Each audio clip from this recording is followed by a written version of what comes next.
si ndugu yangu, adui wetu ni moja. That means sijai kucheza kamari mahali popote, sijawahi.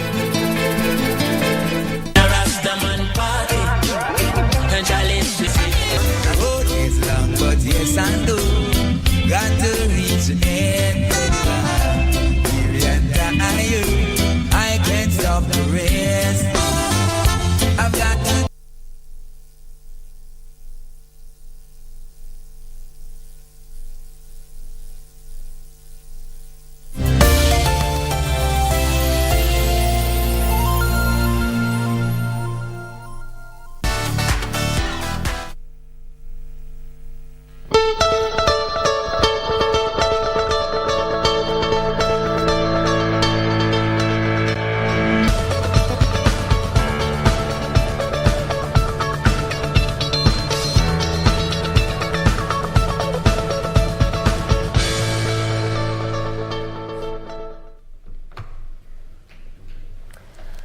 Beautiful morning to you, and many thanks for making time on joining us at Good Morning Kenya. This Wednesday morning we have a packed up show for you, and thank you again for choosing KBC Channel 1 as your channel of choice and Good Morning Kenya as your show of choice. Quite a lot is still also happening within the country. Yesterday there was quite the debate there in Parliament, particularly in the National Assembly, as the Speaker shelved that ruling on who has the numbers to carry the majority leader slot. There was quite the debate there, centered around a document that was signed by parties within the Azimio la Umoja One Kenya coalition party, fully aware, knowing that there are some parties that defected, but legally they are still within Azimio la Umoja. So who really is going to carry the day tomorrow? Because then that ruling is supposed to be coming tomorrow, which is on Thursday. But yet, even as that was happening, looked like things were quite smooth at the Senate, because there was clear definition and clear design of really who had the numbers, as the Kenya Kwanza side took the majority leader slot. That is Aaron Cheriot, Kericho County Senator, who was named as the majority leader, and Stewart Mazayo, the Kilifi Senator, as the minority leader. So that and so much more happening within the country. Also, interesting conversations coming your way, so stay put up until 10 a.m. I'm Dorina Range Okello. Good morning, Victor. Right, it's a beautiful day. So far, so good. We'll be talking about matter safety today in terms of gun control in the country. Over the last few months, we've seen an upsurge of suicides at home, where parents or firearm holders leave their guns unattended, and that has so far led to the death of 3 boys. One happened in May, the second one happened on Friday last week, and on Sunday. So today we want to talk about firearm safety at home. If you are a civilian firearm holder or you are a police officer, what should you do? What is the procedure? And how can you keep your relatives and your families safe as far as that is concerned? So that is what we're talking about today on The Viewpoint. So join me. Samuel Nyango will be with me in studio shortly. Meanwhile, welcome to the program. I'm Victor Olo. Steph. Yes, it is a beautiful morning, a beautiful Wednesday morning, and I'm looking forward to such conversations today. It is a great day because you have chosen to join us amidst the debate going on in the country on matters GMO, is it safe or not, and even the ongoing debate in the National Assembly over who is to take the majority seat. There is certainly a group that is happy about their current situation. This is the graduate police officers who have had their salaries or their job groups reinstated their salaries from November, dating back to the current month and ongoing. They'll be receiving up to 700 million. So this a group of people that are definitely happy today. And there's so much more that we'll be covering later on in the dailies, the different dailies. So stick with us. My name is Stephanie. Good morning. Regina.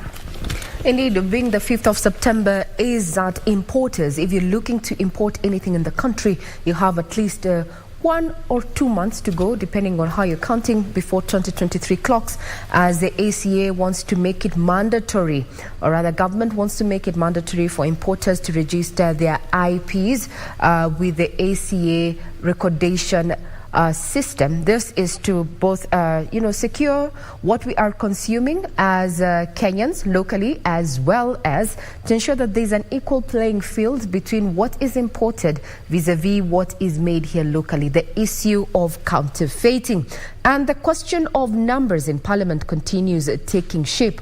173, 180. This so the Speaker of the National Assembly actually just take a break, and we are keeping tabs on that. The issue of numbers is not just an issue that you're witnessing in the 13th Parliament. In the previous regime, the term tyranny of numbers made a lot of headlines. Is this going to change? What does the law say? These conversations are going to be put into better perspective in the course of this week, I'm sure, as also the news desk continues pursuing angles and experts to tell us, they signed deals after they were actually elected into office under different umbrellas. Does that change? What does the law say? Several questions are to be answered. Good morning once again. This is In the Headlines. We are live on our social media platforms and we welcome your feedback. Our Twitter handle is @KBC Channel 1. We take a breather. We'll be back with stories that have been making headlines in the last 24 hours. Do not go away.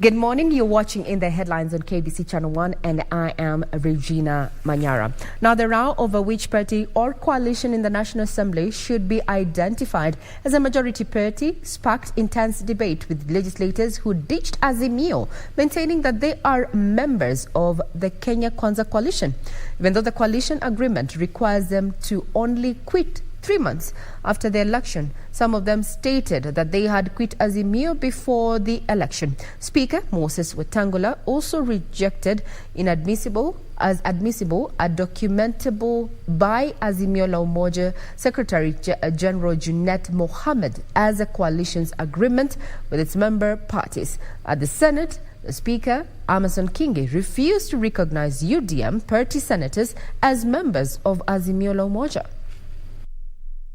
The first sitting of the National Assembly was a face-off between Azimio la Umoja One Kenya Coalition Party and Kenya Kwanza Alliance, as members argued over which should be the designated majority party.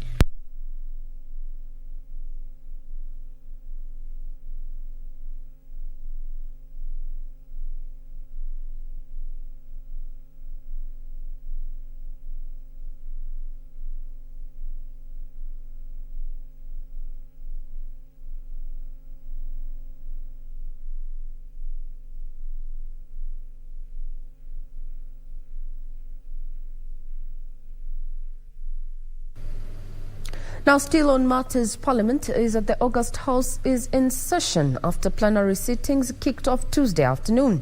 At the National Assembly, Speaker Moses Wetangula set in motion the process of reintroducing pending bills from the 12th Parliament, while Senate has begun considering the President's address after settling the House leadership.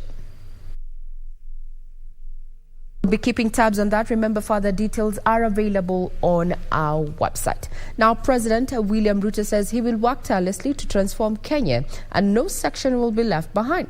He was speaking in Nyeri during the burial of Deputy President's elder brother Jackson Rirani Gachagua. The head of state hailed Mount Kenya, saying their contribution to the August 9th general election changed the dynamics in Kenya, barring politics of tribalism and cronism that has mirrored the Kenyan society. Timothy Kipnusu reports. President William Ruto was in Nyeri for the burial of Deputy President Rigathi Gachagua elder brother, called for total cooperation between the three arms of government, saying no development can be realized if each works in isolation. Tuko na executive, tuko na legislature na tuko na mahakama zetu. Mimi naomba sisi wote tushirikiane ili tuweze kutekeleza yale yatakayofaa wananchi wa taifa letu la Kenya. The president promising to work tirelessly to transform Kenya, promising that his administration will not segregate any part of Kenya. Ruto lauding Mount Kenya region for setting the record by changing the politics of the country, saying the 2022 election has shown that Kenya has matured democratically. We have set a new standard for ourselves as a nation, that we have changed our politics from the politics rallied around ethnicity to the politics about issues and about a plan. And today, Kenya has earned a place of respect in the community of nations as a country that can prosecute its affairs on issues and have peaceful elections where we vote and the next day we can go back to work. The head of state challenging elected leaders to now focus on delivering on their mandate and stop politicking. Wakati tumeenda uchaguzi, wananchi wa Kenya wametekeleza wajibu wao. Sisi tumepata, MCA amepata, wananchi wamepata nini? Hawa wananchi wanangojea sasa tutimize upande wetu. He said his government will not continue with the appetite of borrowing, but instead focus on ways to turn around the economy. Ile budget tuko nayo sasa inatufanya tukope karibu shilingi bilioni 900. Na hiyo kukopa lazima tuanze kuipunguza, kwa sababu tunaweka madeni makubwa kwa wananchi wa taifa letu la Kenya. Deputy President Rigathi Gachagua promised to support the president in delivering on the promises they made to Kenyans during the campaign period. My family is of the opinion, and rightly so, that electing President William Ruto is not enough. President William Ruto must succeed and turn around this country. So I want to confirm to you, sir, that whatever duties you give me, I'll implement them with military precision. I'll be there and I'll do whatever you tell me to do, so that this country that is pregnant with expectation, the people of this country, Your Excellency, have such high hope in your leadership.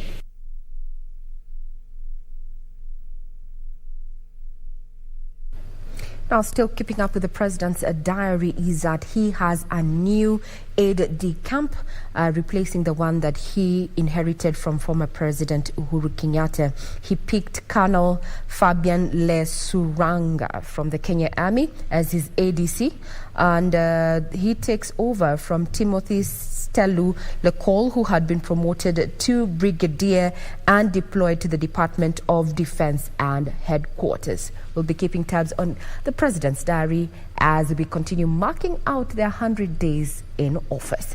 Now, a driver and a tout of an Umoina Sacco Matatu have been charged at the Makadara Law Courts following a traffic violation incident on Monday, the 3rd of October.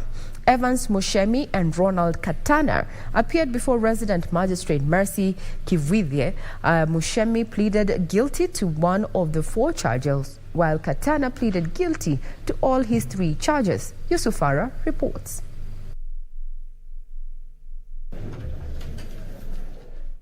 On Tuesday, October 4th, 2022, Evans Mushemi and Ronald Katana appeared before Makadara Law Courts resident magistrate Mercy Kivithye. Mushemi, the driver of the Umoina Sacco Matatu, faced 4 counts: reckless driving, failure to wear public service vehicle uniform, failure to exhibit a recent photograph of himself, and driving a motor vehicle with some parts and equivalent not properly maintained. He only pleaded guilty to the 2nd charge. The hearing of his case has been scheduled for November 3rd, 2022. So the accused is sentenced to pay a fine of 10,000 shillings in each count, in default 3 months imprisonment in each count, and the sentences shall run consecutively, right of appeal of 14 days. On the other hand, the tout Ronald Katana pleaded guilty to riding in a dangerous position, failure to wear public service vehicle uniform, and operating a vehicle on the road without a prescribed badge. He was handed a 10,000 shilling fine for each count, or an equivalent of 3 months in jail. Mushemi and Katana were charged a day after a video in which two touts were displaying dangerous acrobatic antiques while in a moving vehicle went viral on social media. The National Police Service has since warned public service vehicle operators to instill discipline among crew and comply with traffic regulations. They want to call it a matatu culture, but that is dangerous, especially imagining that if one of them actually slipped, we'd be talking about serious or grievous harm or even loss of life. Now to the corridors of justice. A former National Olympics Committee of Kenya official Stephen Soy will on the 24th of November know the fate of his appeal against his conviction for misappropriation of funds in the Rio Olympics. Soy had appealed against a 15-year jail term or a 115 million shilling fine slapped on him, citing lack of proof on all counts for which he was convicted. Meanwhile, Magistrate Eunice Nyutu has directed that a Tuko News editor be held in custody for 5 days without a fine for contempt of court. This and more stories from the courts.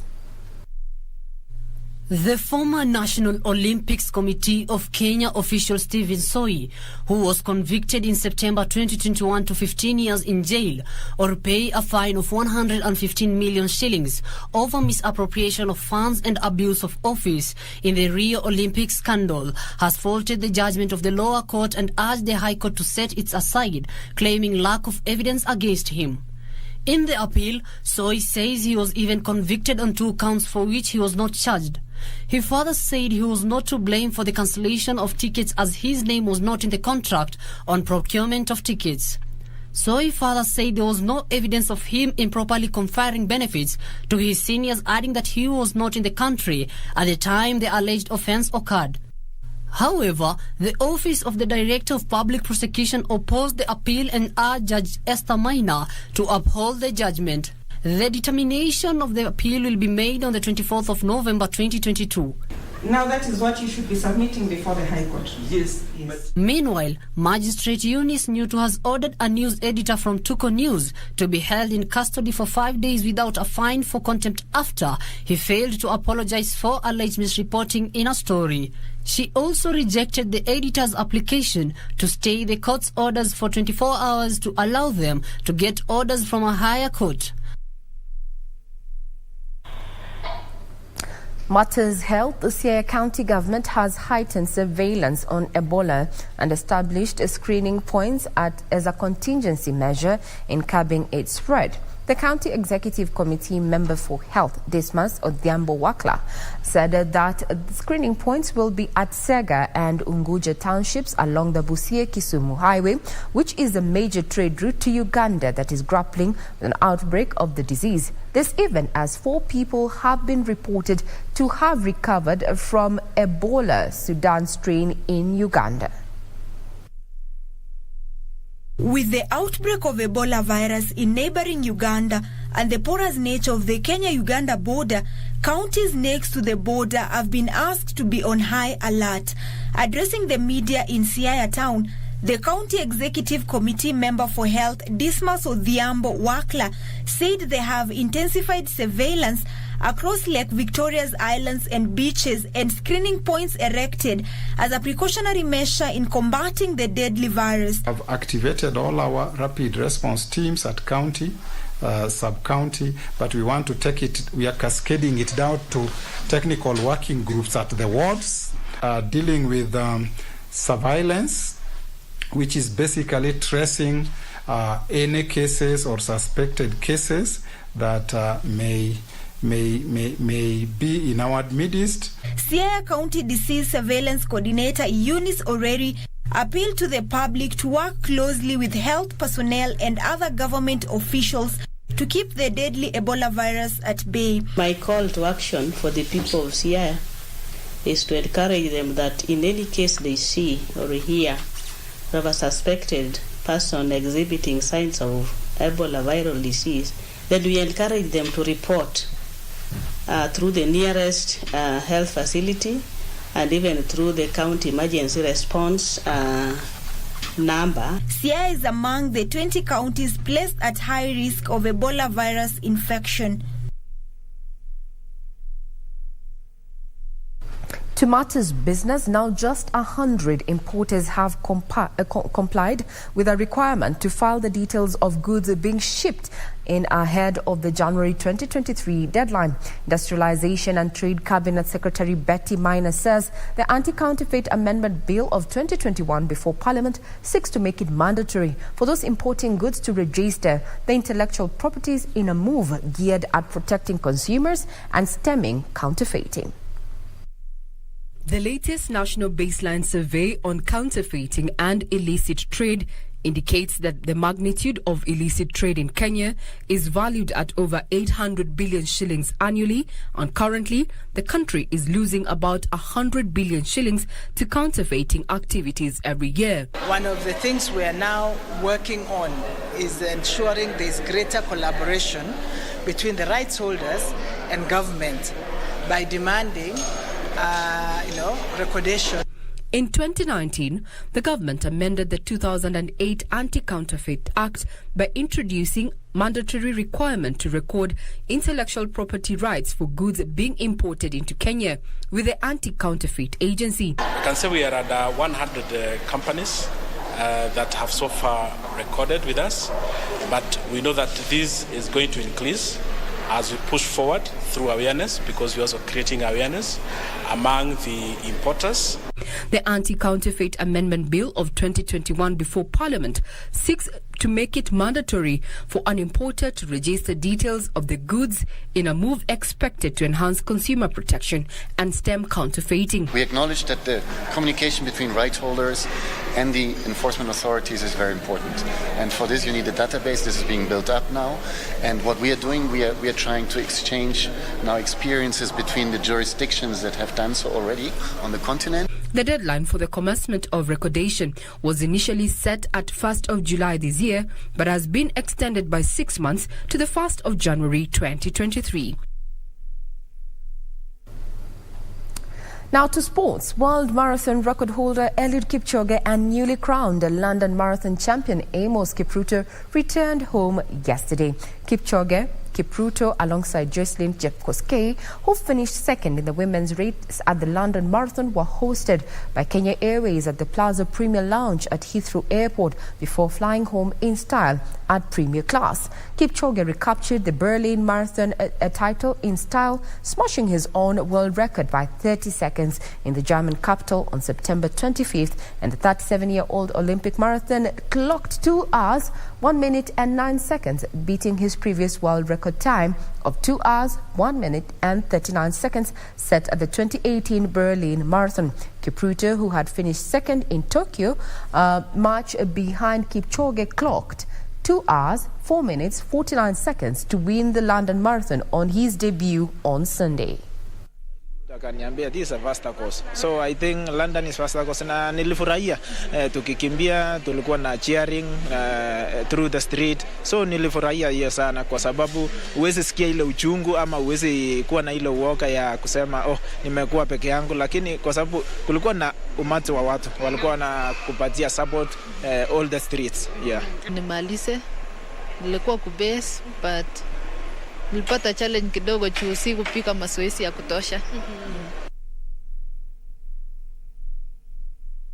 Congratulations are there to the gentlemen and ladies who tirelessly and do well actually successfully when it comes to matters of athletics. That puts a cap on matters news. Remember, further details are available on our website. That is www.kbc.co.ke.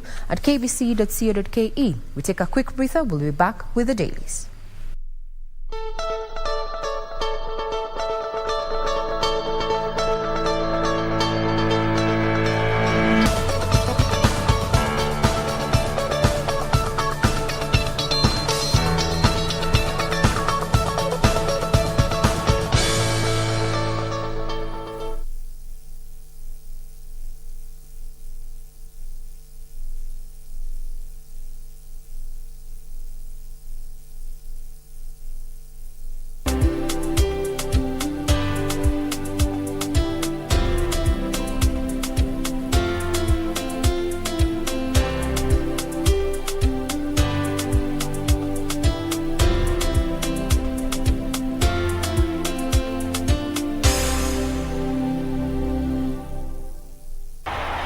legends.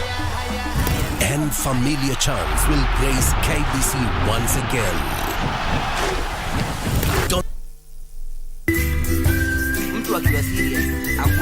Life cannot always be too serious. Yeah, man, what's up, yeah? Hello? We've got to take some time off and laugh, laugh, laugh, and laugh. And we tickle you down with lots of laughter. That's why I'm saying I'm who is who. Huh? With satire like no other. Tell him to bring it on.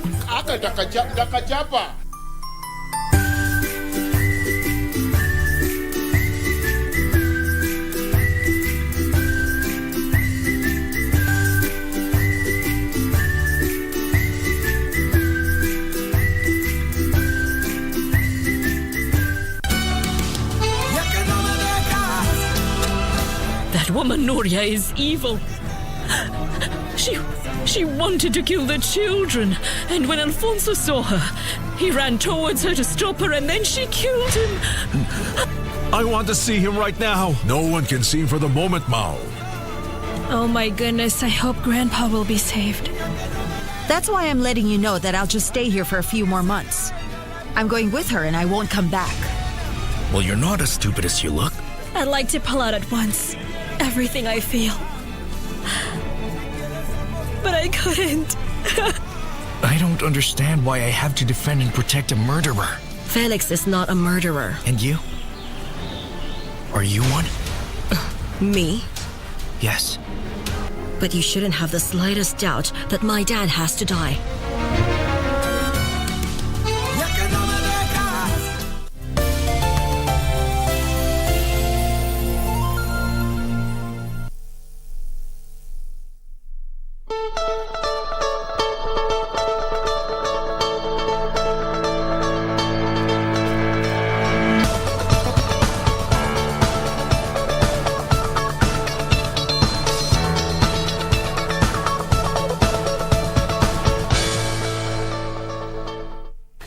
Welcome back. Now, a quick look at what we have on our local dailies here. And I have the Star newspaper. Let me just take you through what's on the front page here. New DCI tells of DP Gachagua over investigation style. New DCI tells of DP Gachagua over investigation style. Multi-agency squad to oversee implementation of audit recommendations. And now the new boss, who is Amisa, says that they won't stop probing cases. That is what's on the front page of this Star. Now, for the last few days, we've had that back and forth between Kenya and Uganda, and now Museveni's son Twitter outburst sparks diplomatic jitters. That is now between Nairobi and Kampala. Details shortly. Wetangula puts off decision on House majority. The National Assembly Speaker Moses Wetangula has delayed formation of the House Business Committee as he retreats to settle the question of the majority in the 13th Parliament. The Speaker said that he received conflicting communication, I beg your pardon, from Kenya Kwanza and Azimio comes. Okay. What lifting of GMO ban means to food security? President William Ruto said that the move will help feed the drought-stricken counties where more than 4 million people are on the brink of starvation. Very quickly, family cracks emerge as Gisheru mom skips mass. As Kobo's in lawyer Paul Gisheru's family played out in public when the deceased mother failed to turn up for the requiem mass. On Tuesday, Josephine Wamboi, who has been present in every scene featuring his son, was conspicuously missing at the emotional service. Now, at the time of his death, Gisheru was facing charges at the International Criminal Court, charges of interfering with witness interference.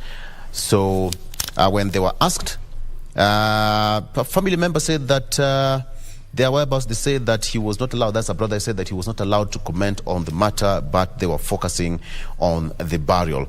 So an autopsy was postponed twice last week amid claims of family squabbles surrounding his death. Body of boy, aged 1 year, found in Nairobi National Park. Police said that since the body was discovered on Saturday, no one has come forward to claim it. Police and managers at the park had initially thought that the boy got lost while on a tour with a guardian or parent, but they have since concluded, however, that he was killed elsewhere and dumped at or near the scene. Injuries to the skull indicated the boy had been murdered. So Langata police boss Monica Kimani is now appealing to anyone with a missing child to report to the station. DCI tells of Gachagua as new audit squad formed. The DCI spoke on Tuesday as several institutions formed a new multi-agency team to oversee implementation of audit recommendations by the Auditor General, just days after the unceremonious exit of former DCI Chief George Kinoti. Acting boss Hamisi Massa told of those who feel their investigations are intrusive and said that they will continue with their beat. So finally, on that beat of Nairobi and Kampala, Museveni's son Nairobi capture Twitter outburst sparks diplomatic jitters. He tweeted that he could lead Ugandan military to capture Nairobi. So by Tuesday evening, behind-the-scenes diplomatic maneuvers were underway to contain a possible fallout from a social media outburst characterized in some quarters as sabra rattling. So the military boss on Twitter on Monday, suggested that he could lead a Ugandan military in an expansionary invasion of Kenya. So there is that diplomatic row now, but I think that should be settled interstate. So, all right. Azimio MPs fought Ruto order on farming, exporting GMO. There's a lot of debate in Parliament yesterday, and of course now the Speaker will have to wait until Thursday before he makes his ruling on that. All right, that's as far as the state is concerned. Steph? Yeah. There's so much on People's Daily, and I'll take you through some of the stories. We have Ruto, the president, urges MPs, judiciary to help revive the economy. He said the country is grappling with excessive borrowing that has burdened the citizens with high cost of living. And this are some of the austerity measures. The government seeking legislation in Parliament for national projects on housing, savings, and universal health coverage, among others. Second, all ministers to slash their budgets for reallocation to other development needs in Kenya, and the current budget forcing the country to borrow about 900 billion Kenyan shillings, with the country grappling with a debt of about 10 trillion Kenyan shillings. The cost of fertilizer is to drop further from 3,500 shillings per 50 kg bag to 2,500 per kg bag. So the president appealed to the judiciary not to allow the litigations that are meant to hamper the government's development agenda. To other news, which is making the main story on the front page, is clock ticks for CBK governor, which has also been highlighted in the previous paper. Sources within President William Ruto administration have told People Daily that Njoroge is operating under a dark cloud, and that his exit as CBK chief is now a matter of when and not if. And it is said that he could be the third high-rank official after Inspector General of Police Hilary Mutyambai and DCI boss George Kinoti, who resigned last month. So he's following his. It's probable that he's also going to follow suit. The central bank has downplayed this is because, of course, they have downplayed the president's directive to relax the rules for transaction beyond $1 million Kenyan shillings, saying the regulator would not be drawn into taking actions aimed at satisfying political interests. This is just one of the reasons. To other story is that the graduate officers to pocket millions in new court order. So last year in November, the special salary allowance paid to over 1,700 graduate constables was cancelled, and It has been reinstated and backdated. This reinstatement follows a ruling and order by the Employment and Labor Relations Court that they get back their salaries, which also declared the move to reduce their pay as illegal. So they are set to get around 400,000 each and totaling to 700 million Kenyan shillings. To other story.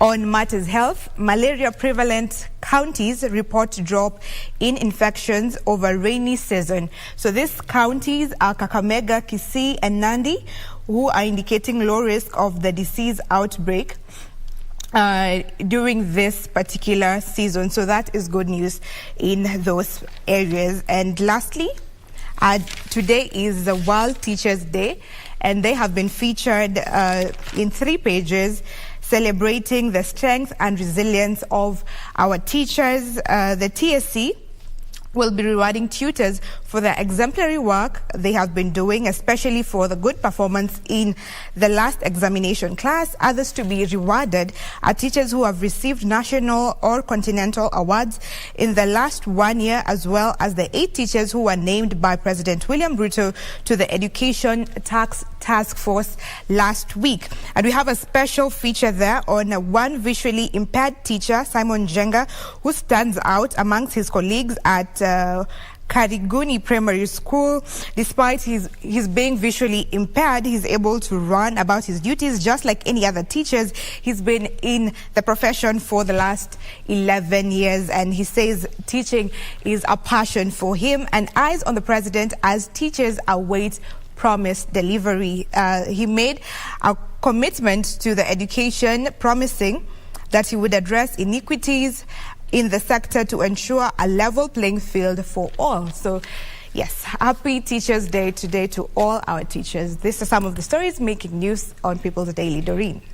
We'll soon table a revised budget. This is what President Ruto talked about yesterday in Nyeri County, and also said that the government plans to revise the budget and take it to Parliament in the next 1.5 months. Of course, he talked about the issue of borrowing. Remember that in the 2022-2023 financial year, the outgoing Cabinet Secretary of Treasury, Ukuru Yatani, tabled a 3.3 trillion budget, fully aware of our current debt as a country, standing at 8.6 trillion, and also the outgoing Parliament, which raised the debt ceiling to 10 trillion. But also there have been concerns, or I should say critics, talking about the issue of perhaps reducing on borrowing and also cut on spending. Remember that this particular government will have a total of 49 principal secretaries. This is up from 42 in the previous government, and this is in addition to the 22 cabinet secretaries who still await that vetting by Parliament. So just going by what concerns are coming, that even if you're talking about cutting on spending, how do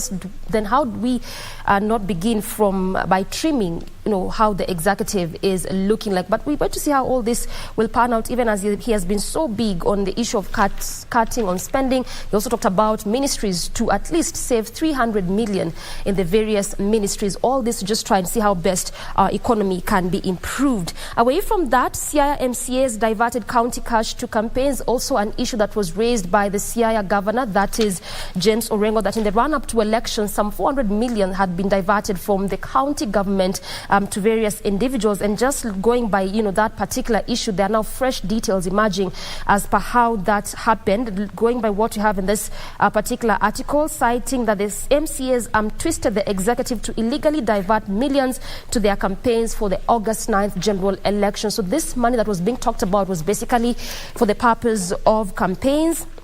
Also, the whistleblower claims that MCAs used fictitious sitting allowances and per diems through the Assembly's General Oversight Committee to gift themselves this money. Just going by some of those details in respect to how this money was used, 11.7 million shillings amount the executive paid to the MCAs, which sparked the controversy when it was revealed. This was just last week. 40, which was the ward reps that claimed the per diems and sitting allowances for this number of days. And the number of employees who received payments totaling to 11,254,000. So still investigations are underway in respect to how this money was diverted, and also we believe that the law of the law will actually catch up once the investigations are complete.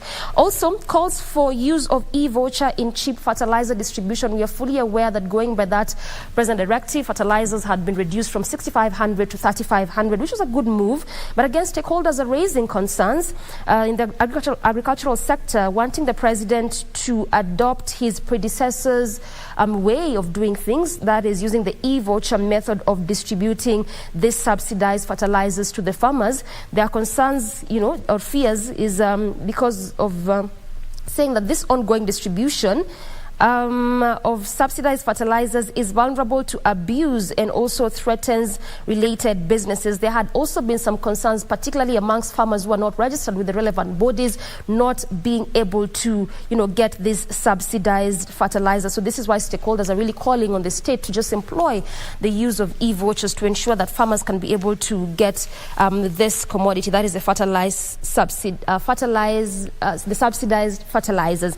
And to the counties, Arati orders crackdown on theft of medicines in hospitals. That is the Kisii County boss who has now ordered public hospitals to digitize procurement of drugs, and this is to curb the rampant theft. This county governor has really, been in the news just being hands-on on his job. In fact, just was it a week or some days after he was sworn in as governor, he really took a swipe, particularly on those ghost workers in the county, an issue that he termed one of those key issues that leads to bloated wage bills in the counties. And so really has been hands-on, just trying to ensure that things run smoothly in the counties. Regina. Front page of the Standard this morning is all about what happened yesterday at the National Assembly, and that's the question: is the deadlock in Ruto-Raila power battle, which is a majority party or coalition? That's the elephant in the room that even Speaker Wetangula needed time to deliberate on it as Kenya Kwanza and Azimio leaders made their case at the National Assembly. 173 officially this is Azimio camp, while we have 180 for Kenya Kwanza. And the argument is, from the floor of the House, if we just can do a recap, remember all the stories are still available on our website, is that one camp was arguing that those who have decamped needed to do so before the elections, but they actually were voted in on account of the parties or the coalitions they were representing then, so it did not augur well. That now after the elections, that's when they decamped to the winning side, so to speak, and that is Kenya Kwanza. We'll keep tabs on that, with Azimio maintaining that whether they are 10, 5 or 3, they are going to keep the government on its toes and just be the guard dog, so to speak, in as far as policy and legislation is concerned. Now, according to Opio Wandai, who has been quoted here, is that upon confirmation by the Registrar of Political Parties and the law, the Speaker is expected to convey that Azimio is a majority party. Any other thing is nothing but hot air. As far as we are concerned, Azimio is both a coalition and a coalition party. On the other hand, Kimani Ichung'wah, who has also been quoted in this particular excerpt, the Registrar of Political Parties allowed for Azimio to field individual candidates. There was only one candidate that ran as an Azimio candidate, complete with the emblem, and that was Raila Amolo Odinga and his running mate Martha. Azimio party is not a coalition. That was what was happening yesterday at the floor of the House, being the first day to resume House business after the President's address of the 13th Parliament last week. We'll be keeping tabs on what comes out of it and which way we will lean, because it is definitely going to affect how laws and bills are passed at the National Assembly. The issue of numbers is something that we have heard before. And this terminology, hot air, I'm sure it came, we all picked up hot air during the Supreme Court hearing of the disputed August presidential polls there. It comes again on the front page. Now, they split in the reintroduction of GMOs, or rather the ban, the lift of GMO ban, that is. And some experts have been questioning this GMO, so to speak. Remember, there are some institutions already in the country that have GMO programs. They have been listed in this article. And listening to some scientists, the argument is then these seeds that are genetically modified, can they be replanted? And when I say this, I want to put it in a very colloquial term. When you are maybe planting your sukuma wiki or even dania or even maize, there are times where you pick off some of the seeds, dry them up for the next planting season. And this was a question that was asked online, and I'm sure as you continue having these conversations around GMO, the issue of can you have your seeds from, what you harvest from the GMO variety of seeds, can they be replanted as we do with organic? That's a question that has been asked online, and I'm sure it's going to be tackled as we continue in the course of this particular, 2 weeks or 3 weeks when this debate is quite rife and hot. Now, tweeting General Stars Nairobi Kampala ties, we had this back in history. If you go back in history, we had a moment such as this during the reign of the first, or the founding father, that is none other than Jomo Kenyatta there, who actually tackled this issue with Idi Amin then. So there's a full page just highlighting what it means for matters diplomacy, what it means for Kenya and Uganda ties. We are closely tied at the hip to Uganda, so to speak. Just look at the number of tourists who come in from Uganda and Kenyans who go to Uganda for trade. A majority of their goods getting to the landlocked country come through Kenya. So we need to tackle this issue. We're told there's an issue to tackle. Now, according to the Uganda Foreign Ministry, government and people of Uganda treasure the existing strong bilateral relations between the people and the country Kenya. That's a statement from the Uganda Foreign Ministry. And if you have been on Twitter, it's quite hilarious to see what Kenyans on Twitter have been saying about that particular tweet, about, just like wanting to take over Nairobi. Now, also there's a story here where a man has sued his friend. Apparently, the lawyer has accused a friend of recording their conversation on a tender at the state agency, and then he took the tapes to the EACC to investigate him for soliciting a bribe. Those people who record your conversations there as friends and then they land you into problems. Now, according to Cheriot, he reported to EACC as directed, only to learn that they had a secret video recordings that they played and asked him to explain why he was soliciting a bribe from his former classmates. Okay, we will not delve into that. It is a matter that is under investigation. And on the back page, it's all about sports. And this time they feature Chelsea. Now the champions are dead last in their group after 2 matches without a win. I'm sure some of the Chelsea fans who happen to be in this crew, including our top boss there, Ben Kamuti there, is not feeling all too good with this particular statement. Champions are dead last in their group after 2 matches without a win. Well, further details are available on this issue. And you can also check out our website for stories in regard to what is making headlines in the sporting arena. So, internationally, there's a book that has been made public that has detailed, or rather made revelations about former United States President, that is Donald Trump, that also indicates that he nearly fired his daughter and routinely flushed documents down the toilet. Well, what was he hiding? Well, if you come across this particular book, well, then have a read and maybe you can let us know what you found out. That puts a cap on matters in the headlines. I leave you in the able hands of my colleagues. That is Ayeta Arange and Victor Olo.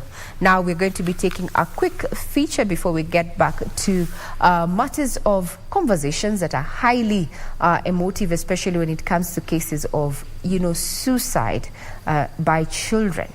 We'll be keeping tabs on that, so do not go away. Here is a small feature for your enjoyment.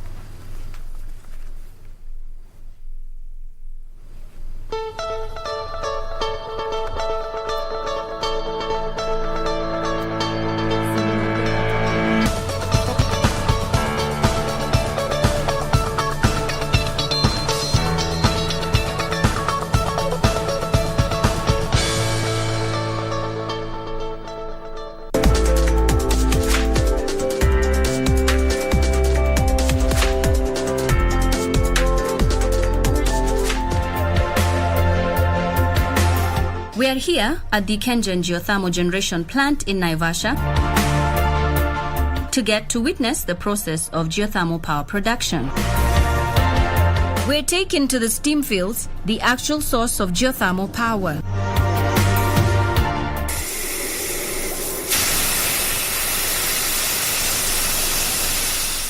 Once then, of course, the geoscientific team has identified the area. The infrastructure comes in to do the well sites and also the access roads. Now, once that has happened, then that site is transferred to another department called drilling and logistics. Now, drilling and logistics are responsible for drilling of the well. The team goes to the field, then we collect data, and that data is what is used to site the wells.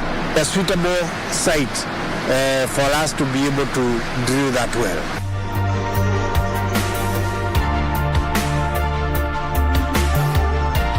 The process of geothermal power making begins here. The steam comes from the steam fields through steam inlets on either side of the plant to allow the steam to flow more efficiently into the turbine. And the turbine is laid such that you can be able to ensure the steam flows from two sides so that it is very efficient. It expands very efficient from the first stage to the last stage. The steam enters the power plant and goes through a separator that separates the water and the steam and ensures that no water gets into the turbine. Once the steam is at the plant, then we will take it through a steam scrubber, and the objective is to remove any water that has remained or that has come with the steam. The steam must be 99.99 dry to be able to operate the turbine in a safe way. The dry steam enters the plant and rotates the turbines at 3,000 evolutions per minute. Once the turbine rotor rotates, it also automatically rotates the generator because the generator rotor is within the electromagnetic field. Electricity is then generated. And once the generation or the turbine rotor rotates, then it rotates the generator rotor. The electricity is generated at 11,000 volts and later to 22,000 volts to be able to be transmitted to other areas. Once power is generated, it is transported from the generator through giant cables that are inside a protective cable casing that protects the cables from interference or accidents and carry the power cables from the generator to the transformers. We then go to the control room. So from here we can see the whole plant overview. Once the steam or the condensate has been used to turn the turbine, it is exhausted into the cooling tower basin and condensed back to water.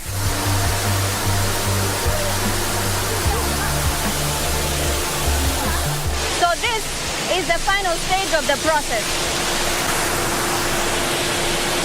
After the steam has been converted to electricity, transported through the electricity power grids, and then the steam comes in through the condenser into this cooling tower at 105 degrees Celsius. It is cooled to 23 degrees Celsius.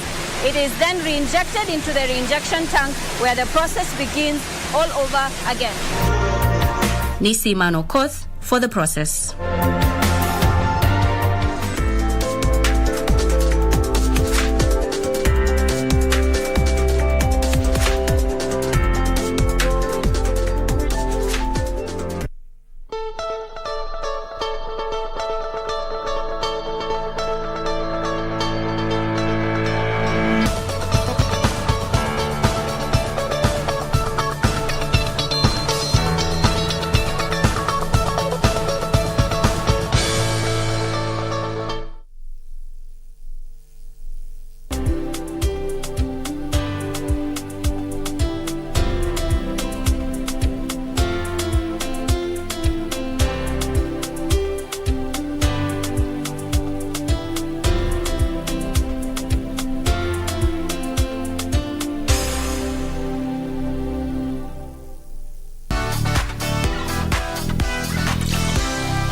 even Nameless, a great artist, one of the best, and I'm biased towards. But if even he can't sing, he sings as if he's talking. Nyashinsky, please start a songwriting workshop. Lyricist. Funza hawa watu wa Gengeton kuandika lyrics za muziki. We went there, Mwali. Yeah, it is very.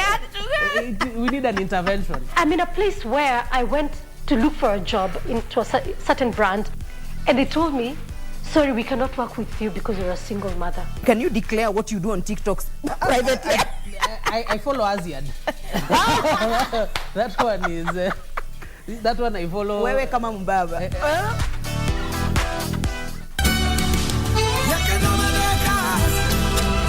That woman Nuria is evil. She wanted to kill the children, and when Alfonso saw her, he ran towards her to stop her, and then she killed him. I want to see him right now. No one can see him for the moment, Mao. Oh my goodness, I hope Grandpa will be saved. That's why I'm letting you know that I'll just stay here for a few more months. I'm going with her and I won't come back. Well, you're not as stupid as you look. I'd like to pull out at once everything I feel. But I couldn't. I don't understand why I have to defend and protect a murderer. Felix is not a murderer. And you? Are you one? Me? Yes. But you shouldn't have the slightest doubt that my dad has to die.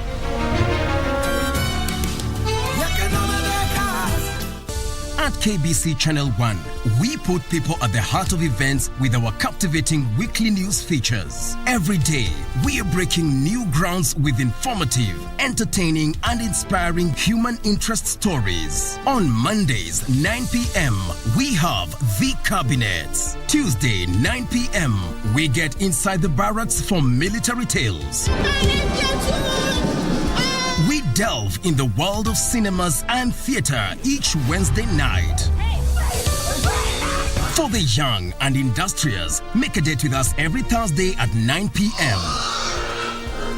Fridays are dedicated for my culture. On Saturdays, we go back in time for history in perspective. And on Sundays, we get to know the process of how things are done and made. KBC Channel 1 News features a whole lot of wonderful viewing experience.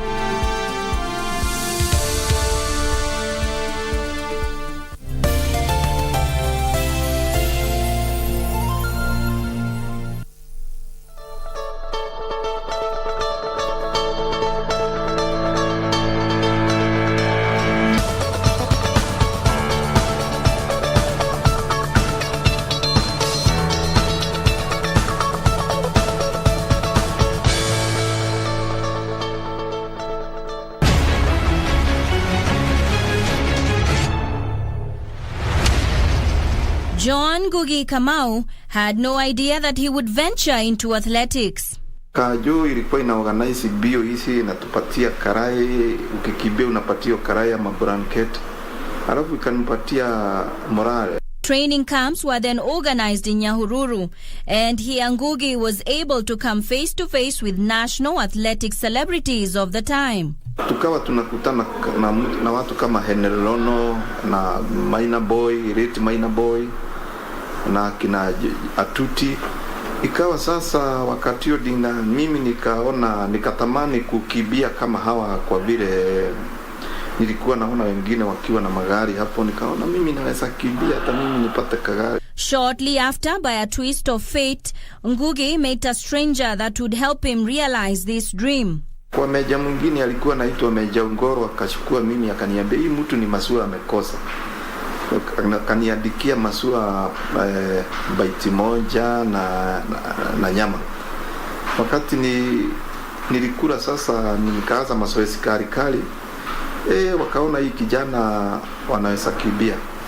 Wakati waliona anaweza kimbia, wakanishukua sasa in 1983. But even as a sportsman, he was still expected to perform his military duties. Pokuwa wakati tumemaliza sport tunaenda jute kama kushuka main gate, kama kwenda exercise za kijeshi, kama ni operation kidogo kidogo. His progress as an athlete was steady, winning his first gold medal in 1985 in Cairo in the 1500 meters men's race. Kutoka hapo sasa nikawa the first Kenyan to win world cross country 1986. Kule kunaitwa New Switzerland. Kutoka hapo 1987 nikawa tena nimewin another world cross country. In 1987, he won again in the 5,000 meters race in the All-African Games held in Kenya. Mimi nikakisha mwenge, alafu nikaenda nikapatia Moi mwenge, akaniambia vile umelete mwenge wa kuhakisha nini, mimi nataka ulete ngurudi. Wakati nilishinda, nikaambia niende tukule pamoja na yeye. Sasa hiyo nilikuwa kofru, nikapatio seniors, nikapatio sergeant. Shortly after 1988, he won another gold medal in the 5,000 meters race in Seoul, South Korea. Race ya mwisho ilikuwa Boston 1992 world cross country. In 1993, his running career was prematurely brought to a halt, having won a total of 5 gold medals for Kenya. Ninakumbuka timu ya msungu yeye alikuwa anaitwa John Bigot. Walianza kusumbuana kwa vile na Athletic Kenya wakati hiyo ile ilikuwa kwa vile John Bigot alikuwa anaitishwa pesa na hawa, naye akasema hawezi patia hawa pesa kwa vile anapatia sisi pesa. Wakati dume mbili napigana sasa, ikawa mimi, unajua nyasi ndio inaumia. Watu wale walikuwa nakimbia kwa John Bigot, wakataso kwenda huko na hiyo John Bigot yapanwe kukuja kuchukua wachezaji wa Kenya. Relief came after he won the tribunal. Wetangula hiyo maneno alipeleka mbunge, kauliza kwa nini John anaenda kubaniwa na John alikuwa nakimbilia Kenya. After the tribunal, Ngugi demanded a $1 million compensation to recover what he had spent on the case, but that has never come to fruition. Hiyo manager wangu alitisha $1 million kwa vile hawa ndio walikuwa na makosa. Ikawa sasa hawa wakasema hawana hiyo pesa iwezi patio mtu kama mimi. When the dust settled, Ngugi tried to make a comeback, but it proved difficult. Niliendelea na military lakini nilirudi pia kwa bio na nikaanza kukimbia ije kidogo kidogo, lakini ikawa ni ngumu sana kurudi ile form nilikuwa nayo. But Ngugi says he has no regrets looking back. He joined the Kenya Veterans for Peace Association and is thankful for seminars that are held to educate athletes on the effect of drugs and the importance of discipline and honest hard work. Also had run 13 minutes and 15 seconds. In the athletic world, John Ngugi Kamau is considered among Africa's greatest athletes. He has served in the Kenyan military for 18 years, retiring in the year 2000 from the Kenya Army as a senior sergeant. Reporting for KBC from Nairobi County, I'm Nisi Emano.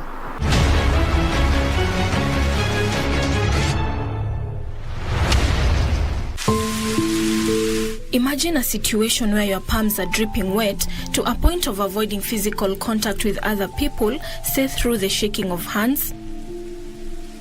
Hyperhidrosis refers to excessive sweating that causes distress. Hyperhidrosis is a condition where you have excessive sweating, which is beyond and excessive to what the body needs for cooling.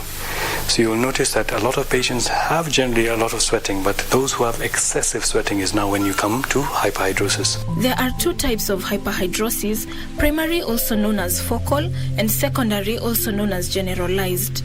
As Dr. Hashim explains, for primary hyperhidrosis, the sweat occurs in specific areas, usually at the palms of the hands, soles of the feet, underarms, and the face. Hyperhidrosis, there are 2 different types, and what we call primary focal hyperhidrosis, or the essential type or the primary type, which is basically the genetic type.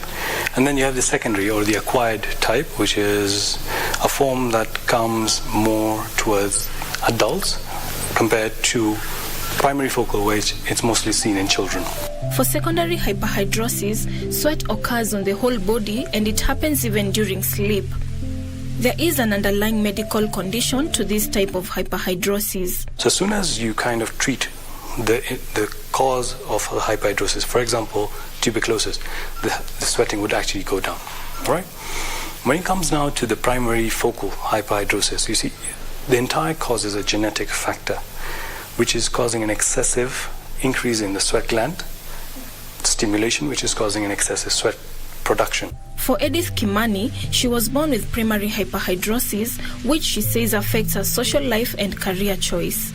Being young, you really don't know, but now at some point you stop doing some things, like playing without shoes. That was a no-go zone to me.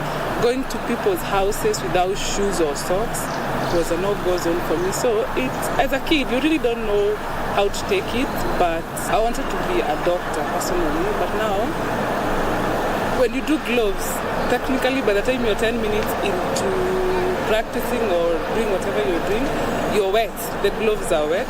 When you touch someone, imagine I'm coming to you as a doctor and I need to see part of your body. Then when I touch you, when you sweat, you freeze, like your hands are freezing cold. Hyperhidrosis Awareness Kenya is an initiative started by Martin Kimamo to help create awareness about hyperhidrosis. Martin, from a family of 4, is the only one who was born with primary hyperhidrosis, and due to the lack of knowledge about excessive sweating, people around him made fun of his condition. It was up until 2007 when I came across the TV show. Don't know whether you can remember the Tyra Banks show.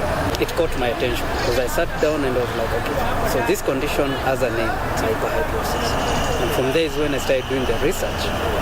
And the more I went deep into the research, I could only see unfamiliar faces. I didn't see people who look like me. For excessive sweating, Martin recommends those affected to seek medical attention from dermatologists who conduct a background check. Other causes that may trigger the sweat include anxiety, drug abuse, alcohol consumption, and spicy foods. The dampness resulting from the excessive sweating also has a negative impact on the skin and may lead to fungal skin infections such as athlete's foot. One very common complication that we do see is fungal infections, because you see the skin is damp, so there is more availability for the fungal infection to spread. So one of them is like tinea corporis. Tinea angam is where you have an infection of the nails. Those are kind of the complications initially we see. Topical treatments are offered as a solution for primary hyperhidrosis, including use of antiperspirants for the specific area affected by the sweating. When you talk of a cure, it's very difficult to cure such a condition. Rather, you manage it, or you start telling the patient of how to live with the condition with help from medications. For secondary hyperhidrosis, the underlying condition is treated first. Research shows that nearly 5% of the world's population suffer from hyperhidrosis, a condition that easily has a negative impact on all aspects of life, from low self-esteem to social isolation and embarrassment. Reporting for KBC Channel 1, I am Juliet Njoroge.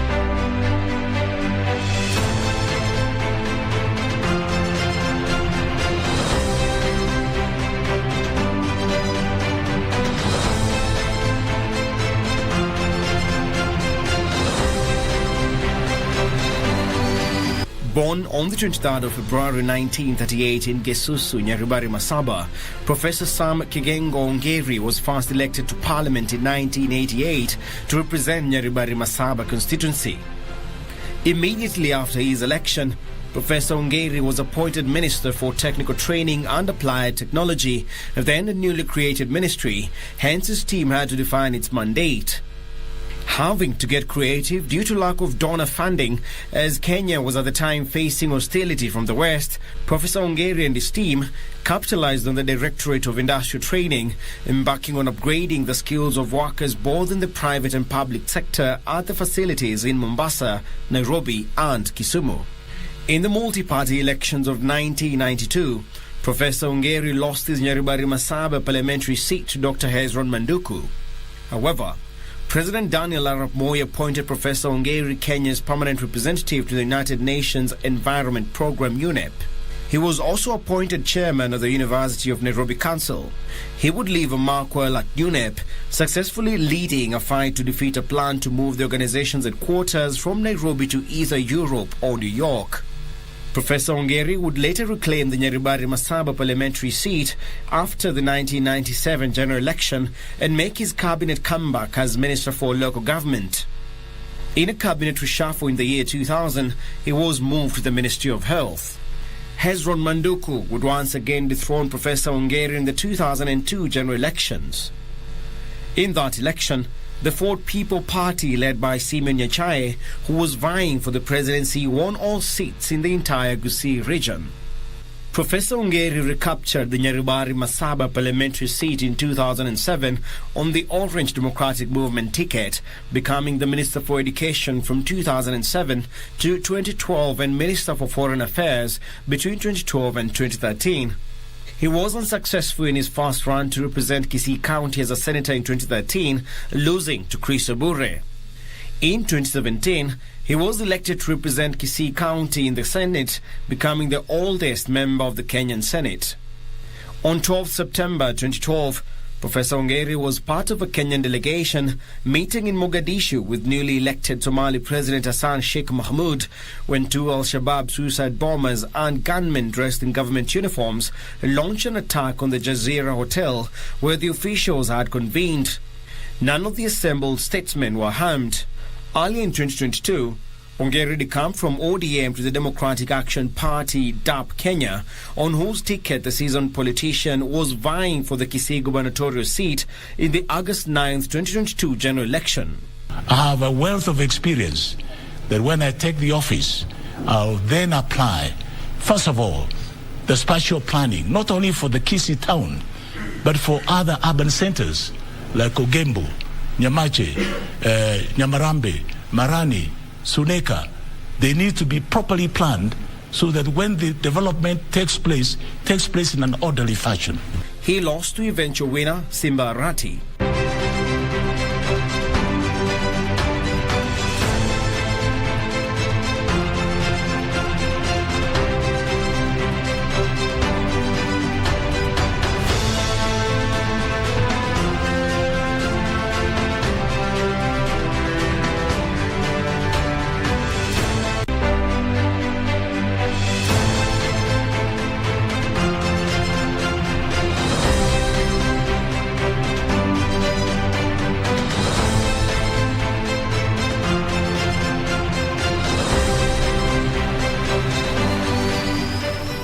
Hussein Maali Mohammed came onto the political scene after being nominated to parliament when President Daniel Arap Moi formed his first government in 1979.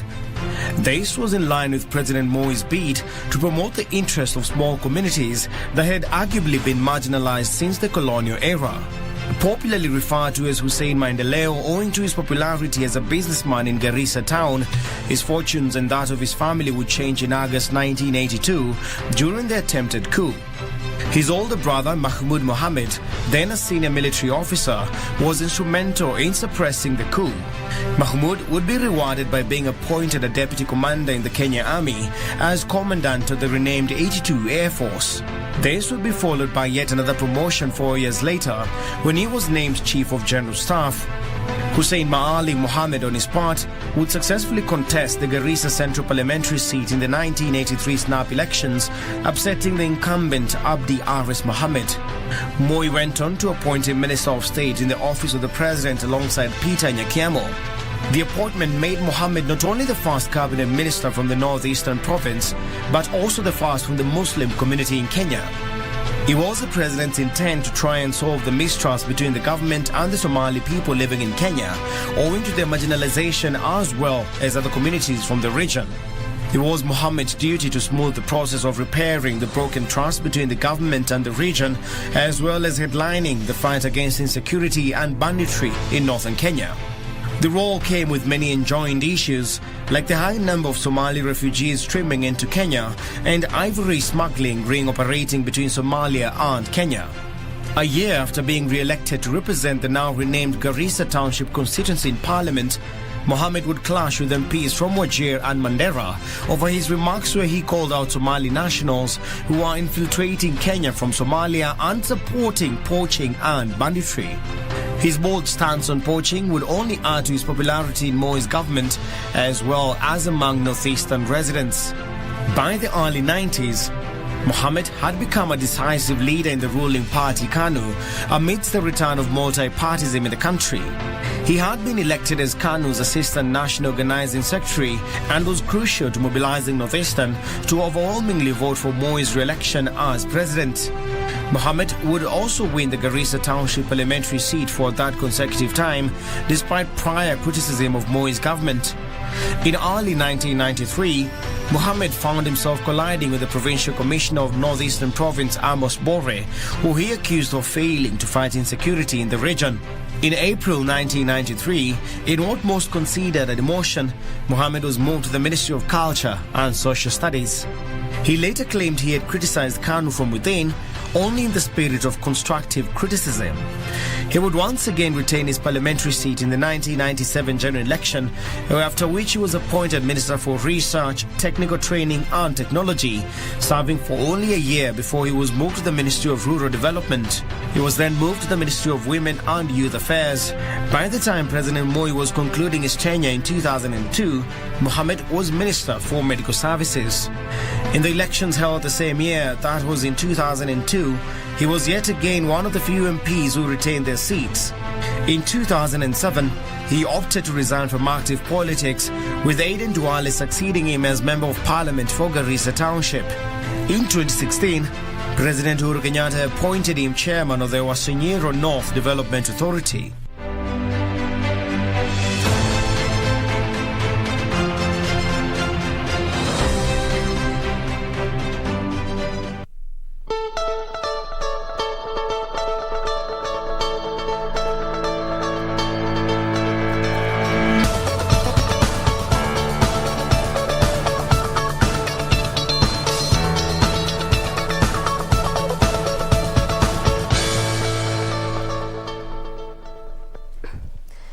Exactly 11 minutes to the top of the hour. Time for us to embark on our first conversation this Wednesday morning. Our focus being on clean energy. Jekonaya Kitala, who is the chairman, Clean Cooking Association of Kenya, will be helping us converse around this issue in the next 35 minutes or so. Karibu sana to the program, Chairman. Thank you.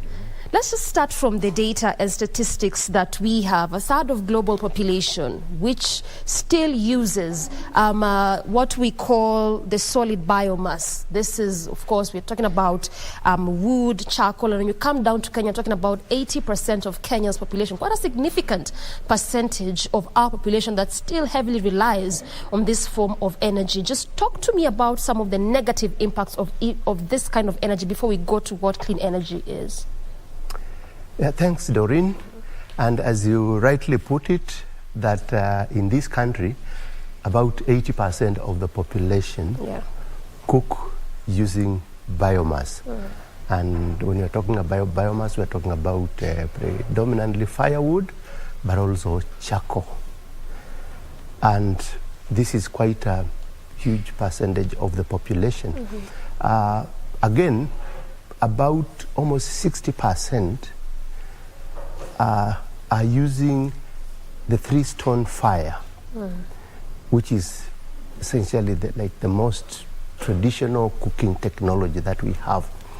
And this has serious health and environmental effects that cooking with the traditional biomass exposes people, especially women and children who spend a lot of time in kitchens, to smoke, and smoke that contains particles that are harmful, that causes diseases like pneumonia and other upper respiratory diseases. So this is bad for health.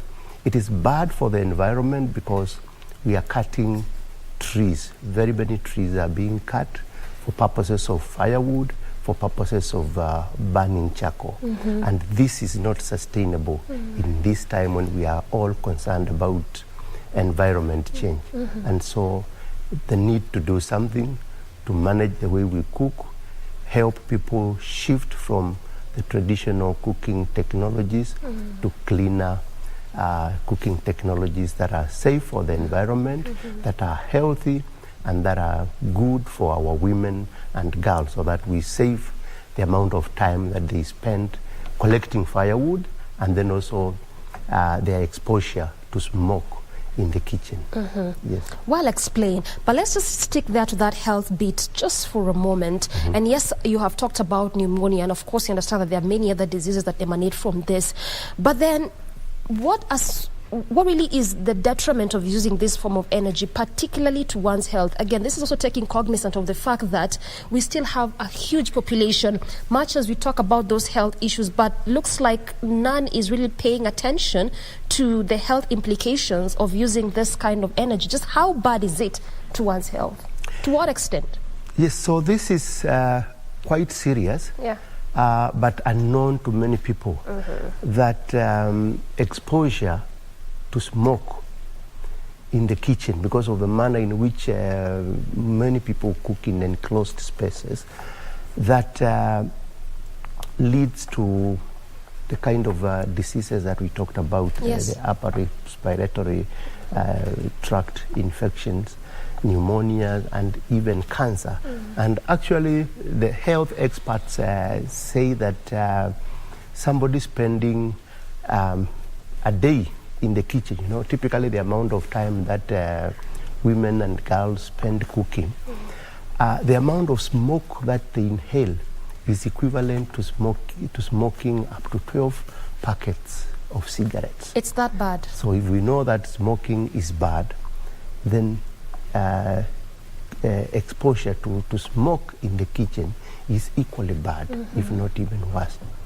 Yes, so this, and the statistics that we have is that every year about almost 22,000 people die of such smoke-related infections. Yes. All right. Yeah. Actually, I was coming to that, talking about those 22,000 people, which is actually compared to even the number of death that results to accidents. This is actually 7 times or even 8 times more than that. So even as you talked about that, is this what means by inside air pollution that results to this number of deaths, the over 22,000 plus?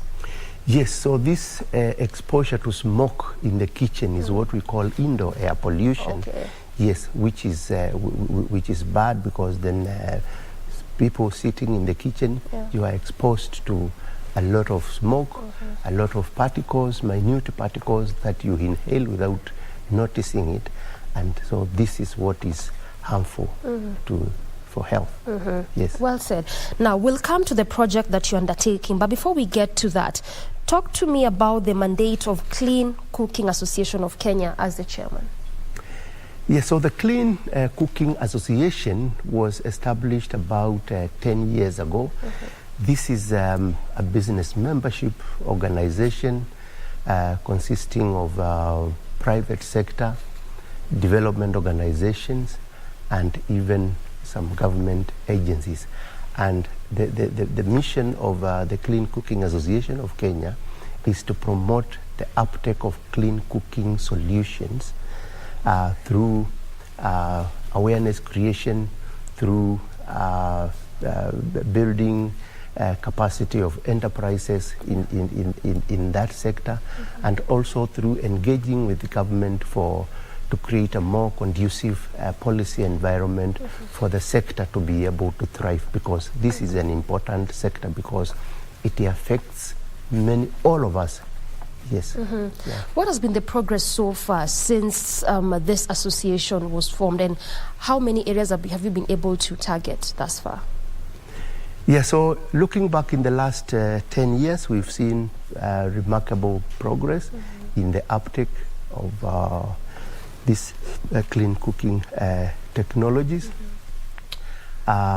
starting especially in the urban and peri-urban areas, where we would see awareness levels are relatively higher, incomes are also, people can be able to afford the improved cook stoves. But also in the rural areas, again, the message is being spread. And so we are seeing a fairly good uptake. But still, there's a lot that needs to be done, because if you look at the population, we are talking about, so far, just about 30% of the population who are really using the clean cooking technologies. And the aim is to transition to universal, what we are calling universal access, that everybody is using clean cooking technologies by the year 2028. That is a target that the government has set. And so there is still an onerous task to shift many people, both in the urban, peri-urban areas, but also in the rural areas, especially that segment of the population who are still on the three-stone fire. We really cannot be cooking, having so many people cooking with open fire in the 21st century. Well said. And I mean, 30% as the percentage of those that have really embraced the clean energy is still quite low, very, very quite low. And when you talk about the 10 years span, again, a decade is also not really a short time to just create awareness and the importance of this kind of energy. What really has been the biggest challenge? Because just sticking around that percentage, as we said, is really quite low. What has been the biggest issue? Yeah, I would say the biggest issue, cooking is a fairly complex affair that is part of our culture. And so people have been used to cooking in certain ways. And so with certain beliefs that, for instance, it's a common belief that certain foods, unless they are cooked with firewood, they don't smell or taste good. And so there's that behavioral aspect that we are yet to fully overcome, to demonstrate to people that yes, it is still possible to cook good meals, but using cleaner cooking technologies. So awareness is one of them. The behavioral and the cultural issues. Also affordability, that you see that the three-stone open fire is free. So you don't need it to spend anything. So when you tell somebody, no, you have to shift from this one to this one that costs 500, 1,000, 3,000. Yes, so there's a cost element.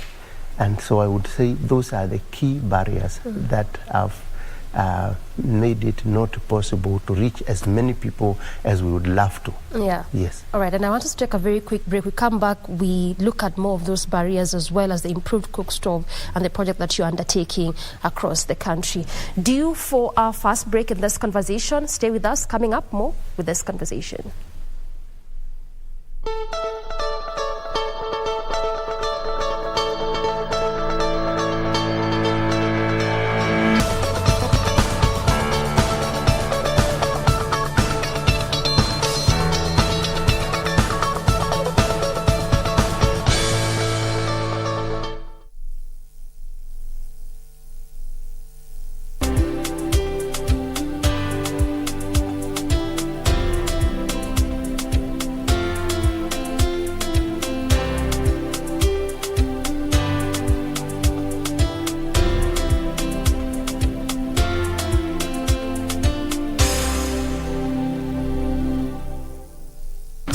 Songea tukupashe na zile ambavyo vitakupa tabasamu tosha. Hana mapenzi wala mahaba, mtoto mbaya sana huyu. What did you just say? Sio tamthilia tu. And why you're saying that ni tamthilia tosha. Alinishika hivi. What? Sio burudani tu, ni burudani tosha. It is the day that the Lord has made. Na sinema bomba. Kabisa kama uelewi kitu inafaa uelewe. Na mada za kusisimua. KBC Channel 1, shirika la utangazaji Kenya. Akili, this is Akili. Hey there, friends, what time is it? What should Akili say to greet little lion? Wow! Can you read the word? Oh, don't worry, Bush Baby. You can draw it again. Akili, this is Akili. She has a secret. Tell us. When the sun goes down, Akili goes to sleep, and she enters a world where all the animals speak. 哪怕海角天涯. Does he really love me? It really seems that he does. What should I do? He just left. He left again? For Green Hill? If I hadn't seen it with my own eyes, I wouldn't have believed it. We look so much alike. Betsy, is that why you allow me to stay? Do you have any idea why Echo has continued avoiding all of you for all these years? I wish I could tell you. This is getting interesting. Of all days to visit, we sure picked a good one. 哪怕海角天涯。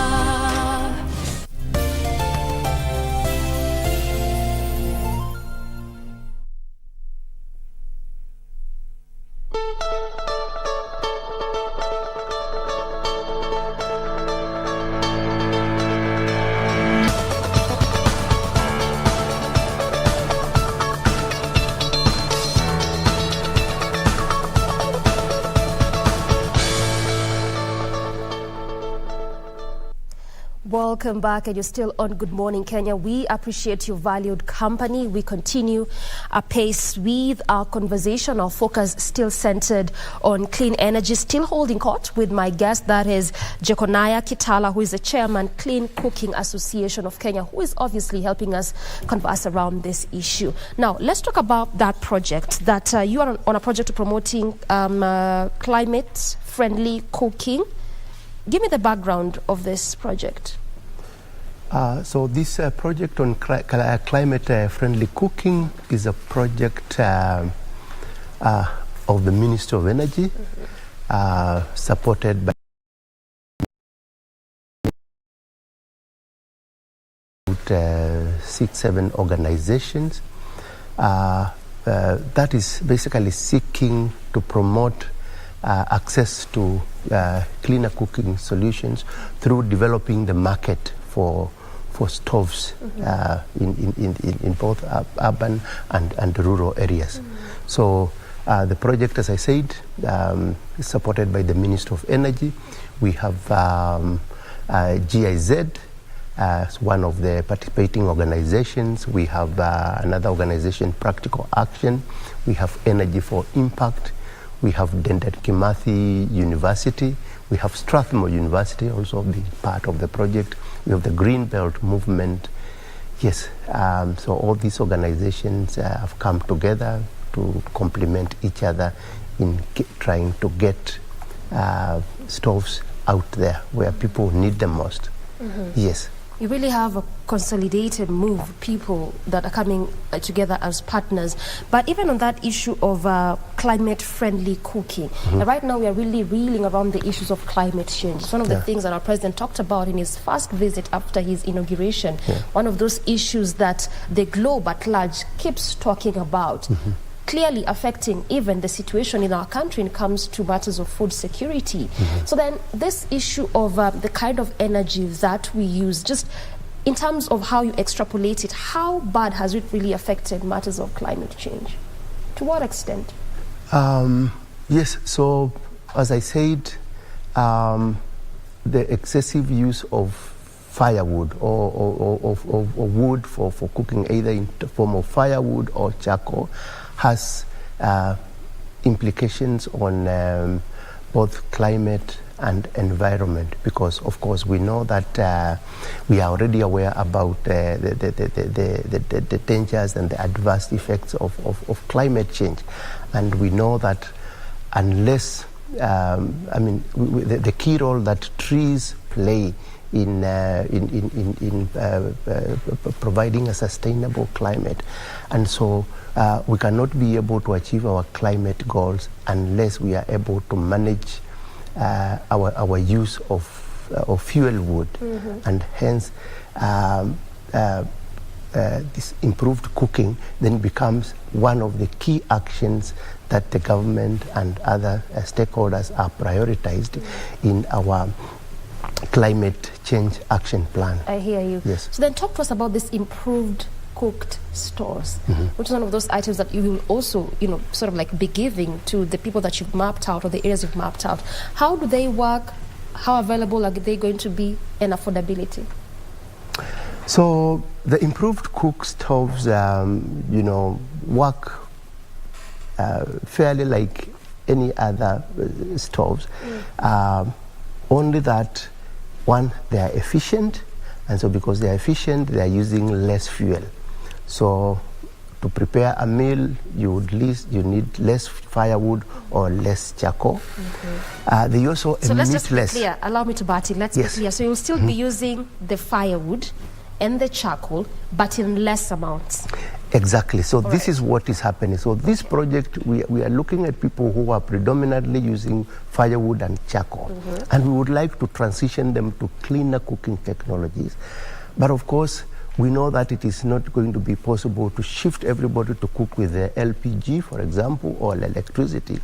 And so we have to begin with what we have, see how we can make some progressive improvement, and therefore, so that if a household is using 5 kilograms of firewood in a day, if we, or a tin of charcoal, if we can be able to cut that by half, then it means that the aggregate effect is that at the end of the year we have to cut fewer trees to meet our cooking need. So basically, that's why we are beginning with what people have and seeking to make improvements on the same technologies by giving them more cleaner, more efficient cook stoves. Yes. But then how available are they going to be? You've talked about the demographic, particularly in the peri-urban and the rural areas, of course, being the most that use the traditional forms, the three stones. But then how available are these improved cook stoves going to be, and just how much awareness is out there that actually they exist, even in the first place? Yes, so starting with availability, out there, the organizations that I have just talked about. These are the partners? Yes, the partners. Right. Many of them have supported to build a network of rural entrepreneurs, both men and women, people who are either making these stoves or who are just trading, making sure that the stoves are available as close to the people as possible. So through that network, then we are able to ensure that the stoves are available for those people who need them. So I think there is quite some progress in that area. Also, us as an association, we have one of our corporate members called Improved Stoves Association, which is a group of artisanal stoves producers, and they are in many parts of this country, either making the stoves or ensuring that they are able to source them from areas where they are made and distributing them to the users as close to them as possible. So in terms of availability, yes, in many places, people will have these stoves in their local markets. In terms of awareness, again, that is exactly why these organizations have come together to use different forms of media to reach out to people, to talk about the need to transition from the three-stone open fire and other inefficient cooking technologies to cleaner stoves and fuels. Yes. And this is why you're also here. That's exactly why, yes, we are here passing the message across. Exactly. It also makes sense why you have really a raft of people, organization and members who are coming together as partners to just help you pass this message across at the end of the day. Also, talking about 1.6 million households, about 8 million Kenyans, how have you mapped out these areas? What informed how you've mapped or carved out the areas in which you'll begin the process? Yeah, so basically what the partners I have talked about have done, they have presence in different geographies in this country, and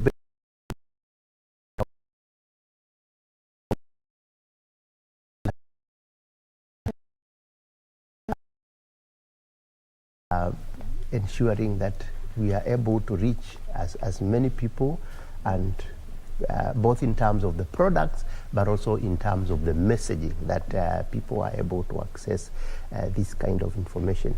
So I would say currently the project is covering over 30 counties. I mean, that's where I would say the organizations that I've mentioned are covering, but there are also other initiatives that are covering other parts of the country. So this is really a national issue that we would like everybody in this country to transition to cleaner cooking technologies. Yeah. And 30 counties is quite good. Out of 47 counties, this is above the half number of counties that we have. So really, this is a very good effort, I should say, from your team together with the various other partners that are coming on board to ensure that Kenyans really adopt what we call this clean energy.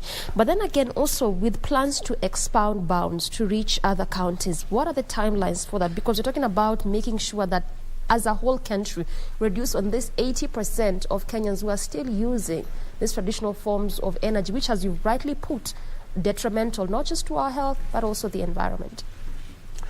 So Doreen, I would say in terms of our plans, our expansion plans, as I said, that this project is, we are developing the market, and you know Kenya has a vibrant private sector. And so as much as the project may not be covering all the 47 counties at one go, we are dealing with entrepreneurs, and they know how to smell opportunity, and they will go to all the corners of this country. In addition to that, as I said, there are other initiatives, especially government. So like one of the areas where this project is not covering is part of northern Kenya. And the government has another project in partnership with the World Bank that is looking at those, we call them underserved counties, because it's also realized that it's difficult for the private sector to penetrate some of those places because of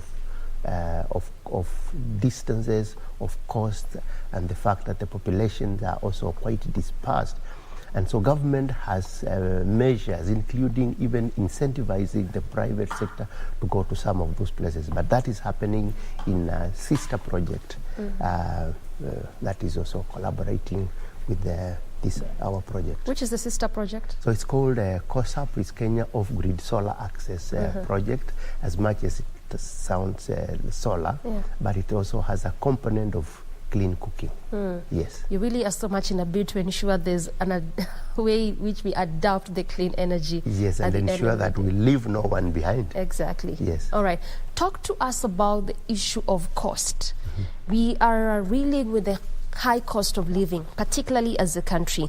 And so then one would think, am I really going to be purchasing the improved cook stoves? Or am I going to try and make sure that I actually put food on the table? So what is the cost? Yes, Doreen, indeed, that's a good question. This is a choice that households have to make.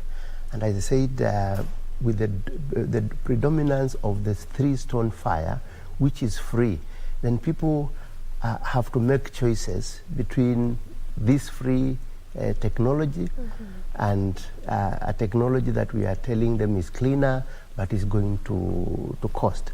And this is the essence of the behavior change and the awareness campaigns that we are doing, to talk about the holistic benefits of clean cooking. That yes, cooking with the open fire is free, but it has health impacts, and that you end up spending more money on health care. It also means that in some places, women and girls are spending up to 5 hours going to collect firewood. If you can half or reduce it to a quarter, that means that households have time for other productive activities. So there is an economic gain around that.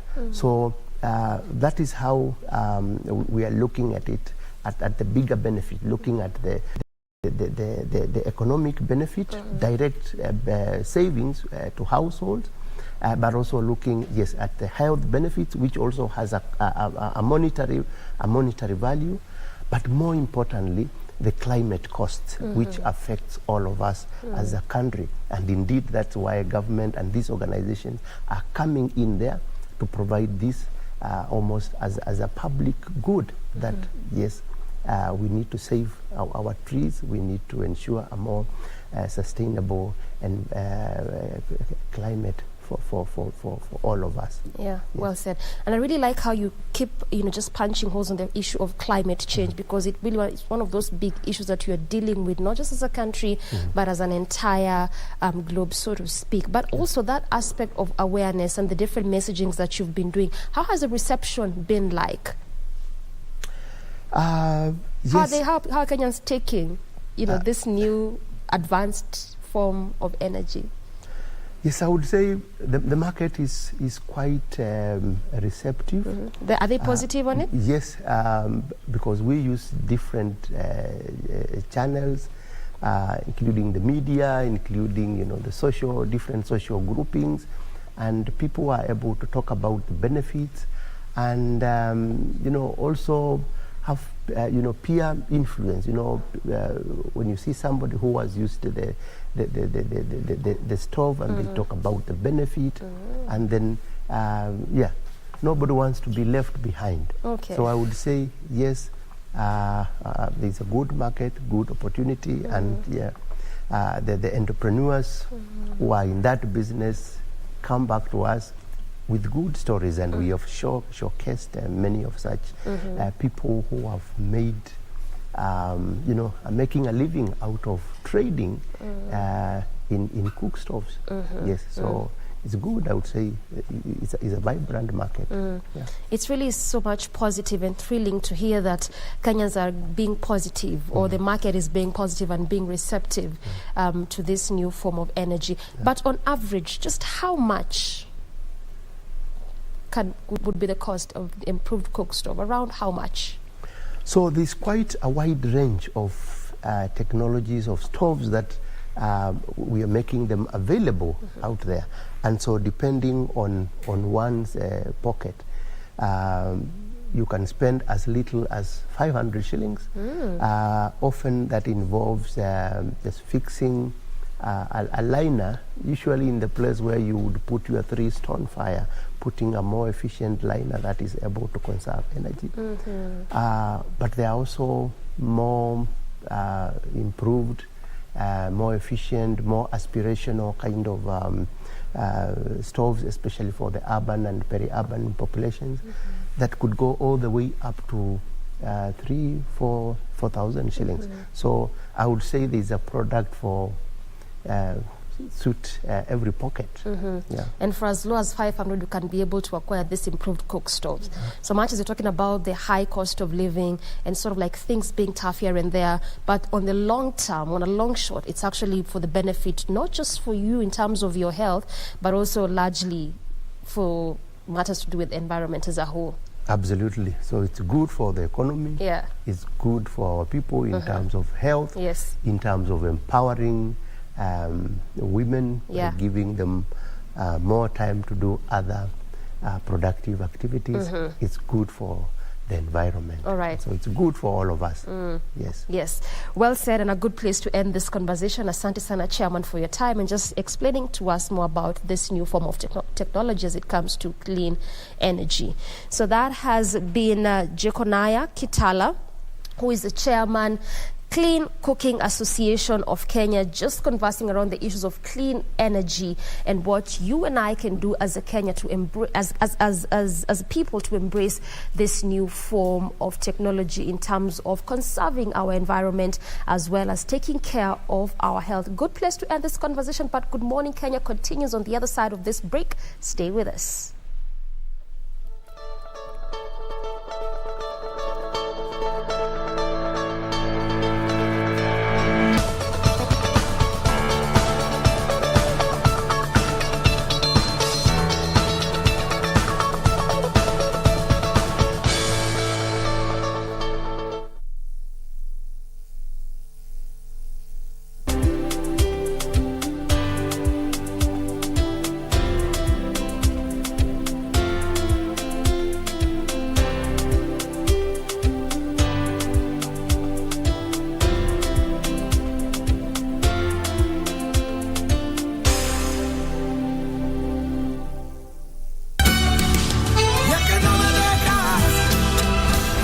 Mama Noria is evil. She wanted to kill the children, and when Alfonso saw her, he ran towards her to stop her, and then she killed him. I want to see him right now. No one can see him for the moment, Mao. Oh my goodness, I hope Grandpa will be saved. That's why I'm letting you know that I'll just stay here for a few more months. I'm going with her and I won't come back. Well, you're not as stupid as you look. I'd like to pull out at once. Everything I feel. But I couldn't. I don't understand why I have to defend and protect a murderer. Felix is not a murderer. And you? Are you one? Me? Yes. But you shouldn't have the slightest doubt that my dad has to die.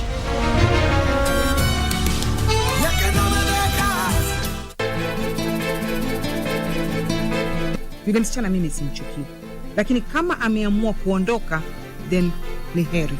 Ndio maana sisi tunakwambia Lea amekuzidi maarifa. Mr. Kimadebe wala mabakuli safari. Umemwona Jackie? Hebu fungua macho. Unajua wewe ni danda head wewe. Hapa sisi ndugu yangu adui wetu ni moja. Dad, mimi sijai kucheza kamari mahali popote, sijawahi.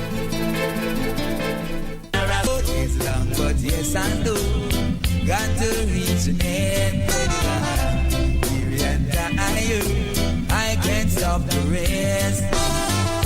I've got to be free. Selena De La Renta. Promociones Dorado means gold. Well, we are a cause. Low-key is fading and the referee's called for the bell. But when I won that title from Loki, when I became the champ, I came in prepared. I knew that there was going to be dirtballs looking to take that title off my waist. Is this enough? Oh, it is done. Now, after dispatching England's most dangerous man, this ain't no business transaction. This is a crusade. You coming to Chirac? To my territory, my jungle, my goddamn kingdom. All the way from Germany for one reason, and that's... Are you a holder of unclaimed financial assets? Take advantage of the Finance Act 2022 moratorium on penalties and interests. Surrender any unclaimed financial assets in your possession today. Unclaimed Financial Assets Authority. Receive, safeguard, reunite.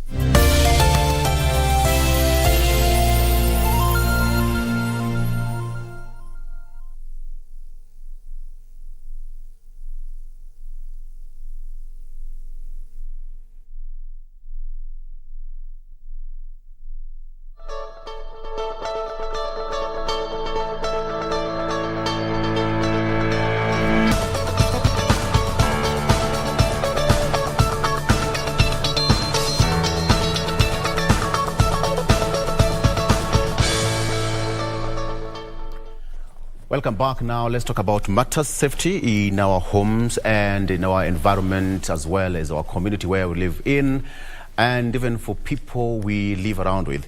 And today on The Viewpoint, we are taking a different direction, not matters politics. We want to talk about matters that affect you and I. Now, over the past few months, we've witnessed a lot of cases of young boys, so to speak, shooting themselves or, so to speak, committing suicide. Not in any other way but by use of firearms. Now, one happened that of former legislator Sankok, who allegedly shot himself in May. And the second case was reported on Friday, where a young boy also shot himself somewhere in Ruai along Eastern Bypass. And on Sunday, another one also happened within a span of 2 days in Gigiri. Now, this happened after their parents, who are custodians of the firearms, decided to be negligent on the handling of that weapon. So today, we want to focus more on what is affecting our society, how we can change the situation, and safety, you as a firearm holder, because now 3 young boys killing themselves in a similar manner is one too many. And the right person to help us discuss this is Samuel Nyango, who is a master shooter, safety officer, instructor, and CEO, Triple Tap Academy and firearms dealer with so many years experience in firearms handling and usage. Sami, welcome to the show.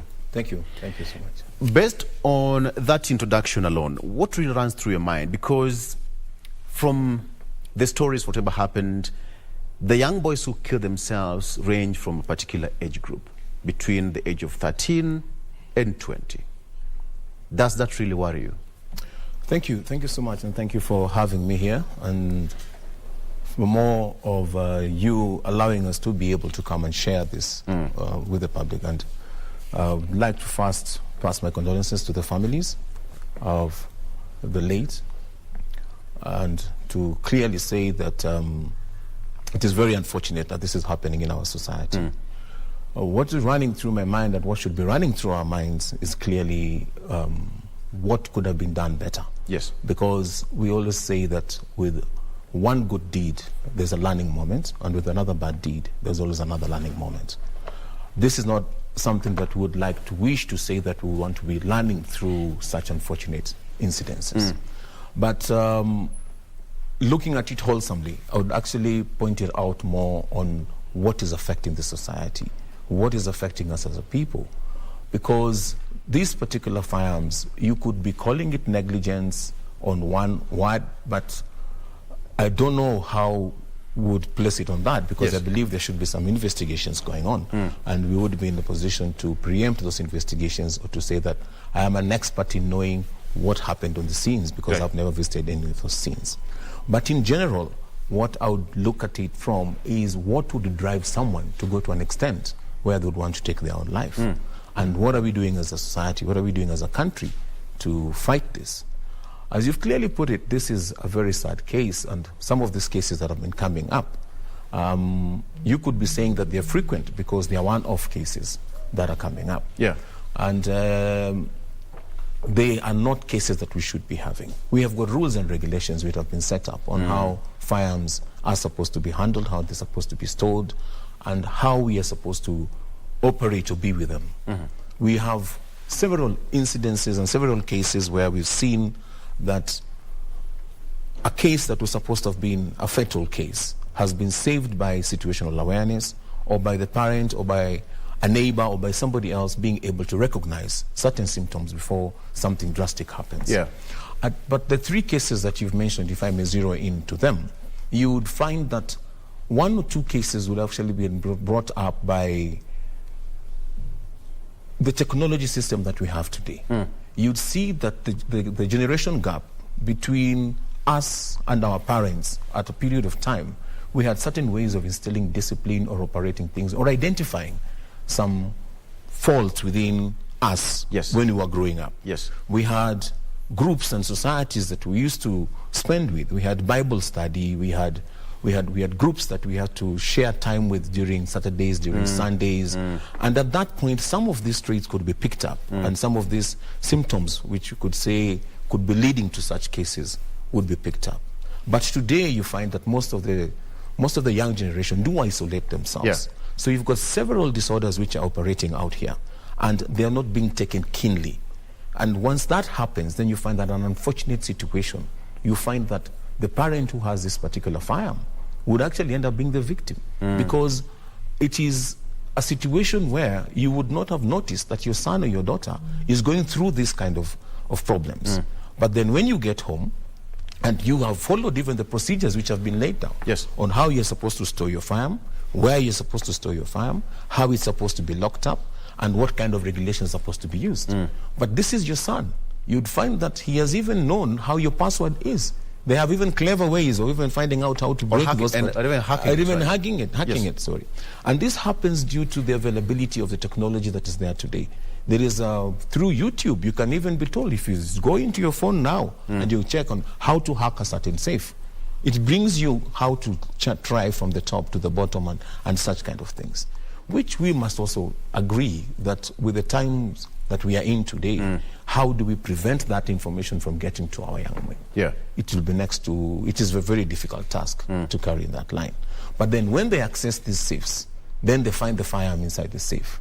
Now, when they decide to use that firearm as a tool to end their lives, then it comes to an issue where it has now become a rampant case because it is a firearm. Yes. But it is also happening in other areas. Not saying that it is something that we should accept. Not saying that it is something that we should excuse. But in all these areas, the bottom line is the mental health part. The mental health has to part. be addressed. We've discussed the case of mental health in this studio for a very long time.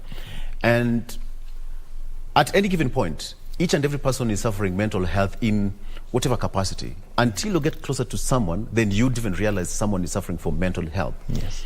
I believe whenever you interact with people during training sessions, there is that bit of mental assessment. Yes. Take me through that. Mental assessment. Every firearm holder today in this country, Kenya, and I'd like to say this and say put a lot of good work which has been done by the Firearm Licensing Board. The current Firearm Licensing Board that we have today has done a tremendous job because they strictly take you through several assessments.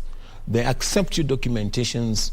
Once the documentations have come from even the level of your county commander and it reaches to their office, it is not automatic that you're going to receive your firearm because you have all the documents in place. Yes. They call you in, they interview you, they speak to you, and amongst them, they have got several professions. The board has been composed of lawyers. It has people who are from the police, people from the DCI, people from the multi-agency organization. And this has brought in a very different kind of a feel and picture, where you find that when you're being assessed by these people, and they look at you and they feel something is not right, they'll give you a deferment. And this deferment is for them to reassess you. So they are assessing what kind of a person you are. Today, for you to get your firearm license, you have to get a mental assessment, a document, which you have to go to see a doctor, a psychiatrist, who will talk to you about several different issues, look at you, talk about your family, know how many members of your family. I went through one myself, and I'll tell you, it was not it's not a very pleasant thing to do. Because I believe it's a painstaking. Yeah, when you get there, it's not like you've gone to see your regular doctor who you're going to tell him that I'm feeling pain here and here. Because when you're talking to this gentleman, you're feeling no pain. Yeah. It is him to assess you and to come back and tell you, Nani, I think you're a little bit not correct. Yeah, so you're not going to succeed. Yes. And you try to express yourself to the best of your ability because you want to get this document, because you want to get your firearm permit. Be it for self-defense, be it for sports, or be it for whatever reason that you're seeking to get your firearm permit. And once you get this certification from the psychiatrist, you submit it to your OCS, together with all your documentations. Then your OCS subjects it to an evaluation, which it goes straight to another committee.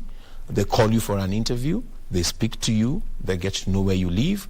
It is taken to another level, where they call you for another second interview, they speak to you, then it is taken to a third level, where again they call you in a meeting and they speak to you, where you find a panel of multi-agency officers. Finally, your documentations will be transferred to the Firearm Licensing Board. Yes. Where again, when it gets there, it's not automatic that you're going to get your firearm permit. There also they call you, they speak to you. If they find that there is need for you to get re-evaluated on one way or the other, they defer your case. They reject it or they defer your case, because they have the right to do that. And they look at it from the level that if they don't do this right now, what would be the case tomorrow? Yes. Because now we are talking about when you already have the firearm and you have it in your possession, then what happens after that? There now we talk about consistency in your training and also situational awareness of yourself, your family, and what you're doing. As you know today, everybody is time-stricken. Things are happening very fast.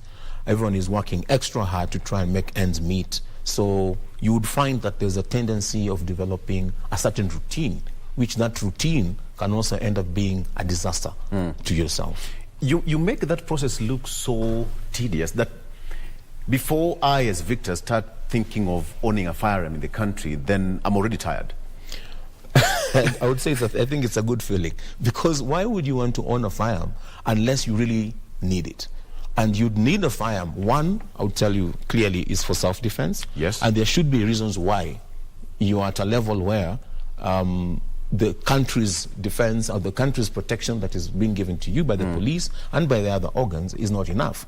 and you'd need to have a personal firearm. Right. The second would be because of sporting activities. And within the parameters of the sporting activities, we have got frameworks which have been set, which are clearly indicative to points where it is proper to have people having them for sports, because the safety precautions that have been put are well in place. So for you, it should not be a walk in the park just to get it. In foreign countries, you'd find that like 1 week back, I was in the US for a competition and some training. And when we were there, we would walk into a supermarket and find that they've got firearms in the supermarket. So it looks very easy. For display and for sale. For display and for sale. But they're not in the open counters. So you would look at it and you would imagine that this is very easy because they can see the firearms here. They're well displayed. And you would imagine to yourself that I can walk over there and go and say, I want that firearm and be given. And you walk home with it. But their systems have been interconnected. They're integrated to a point where when you submit your driver's license, or you submit your ID, or you submit, for lack of a better word, say your Oduma card, it is able to pick who you are, if you have a criminal record, where you live, where you've been, which school you went to.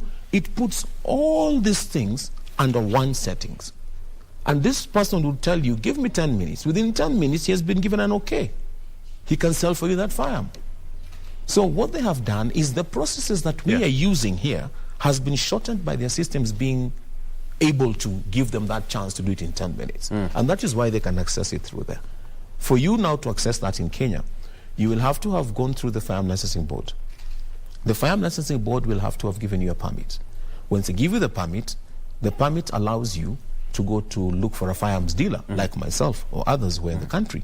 And once you walk into the firearm dealer's shop, his request will be for your documentations, which he has to send back again to the Firearm Licensing Board. To certify that what you've submitted was not made from your own backyard. And they can now tell us that you can go ahead and now issue that gentleman with a firearm. And before I issue the firearm, some of us have gone to an extra level, where we insist that how do you have another 10, 15, 20 minutes? Because I would like to take you through some orientation on what you're supposed to do, the do's and the do nots. And immediately you say you're in a hurry, I would tell you that you need to find some time. Okay. Sami, from May, whatever we've recorded, we've seen, stories. The latest being, which was yesterday in the newspaper, 2 boys killing themselves in the span of 2 days. And you look at the situation, the way they access the firearms are more or less the same. One said that the boy picked the firearm when, the firearm holder, who is a father, placed the gun there on the couch and he went to the restroom, came back minutes later, the firearm was missing. Another one, almost the same, went to pick the firearm, closed up himself in his room, and they had just one single shot. Explain to me what really happens in a situation where a young boy at the age of 13, for that matter, is seeing, for example, a phone there, or a firearm, and is tempted to pick it so comfortably, remove it from the holster, goes to his room, locks himself up. We have got security features. He knows how to, to put it on safe and, rock it and do all manner of things. What would you talk about such a situation as a firearm holder? One, I would say that extra precaution needs to put into place. Responsibility falls within the person who holds a firearm. You really have to take care of your firearm. Yes. It is no longer an excuse of saying that it could happen to anyone. We don't have a second choice or a second chance with firearms. Once a firearm is discharged, it has been discharged. And you are responsible for the final resting place of that bullet that is discharged from your firearm. This is not a tool to be used to be carried like a wallet. It's not a tool to be used or to be carried like a phone. It's not a tool to be used even wallets, just like people keep their wallets in some hidden places for that matter, because you don't want to lose your ID and your ATMs. Yeah, but you would see that look at the population of Kenya today on how many people do have these firearms and the number of cases that would come out of such scenarios. Right. I would say that first and foremost, the kind of gear that you're using. Let me refer back to your case when you say that the person was sitting down and he left the firearm on the couch, and when he came back, he found the firearm was missing. I'm not very familiar with what exactly happened in that case, but I have seen situations where we have certain equipment that we use called holsters. If you don't have a proper holster to carry your firearm, you would be sitting down, like say in a competition where you've been told there's a start position where you have to sit down and you stand up and then you start shooting. Before you stand up, the firearm will have dropped because your holster doesn't have the right linear to hold it on, or doesn't have the right lockings to hold it on, or you're using the wrong holster for the wrong firearm. Some could be because of lack of enough finances to get the right equipment. One could be also because of maybe the holster has broken and you're not aware about it because there is wear and tear on them.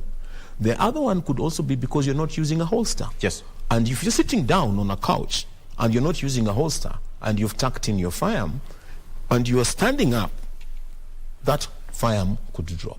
But you see, when you carry a firearm on each and every day of your life, it is part of you. Yes.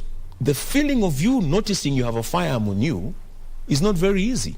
It's not something that you feel it's pressing on you that you'd realize that it is now dropped off. Yeah. So you'd find that it's unfortunate, but maybe the parent was sitting down on the couch. When he stood to go to the washroom, it fell off. When he got to the washroom, he felt he did not have it.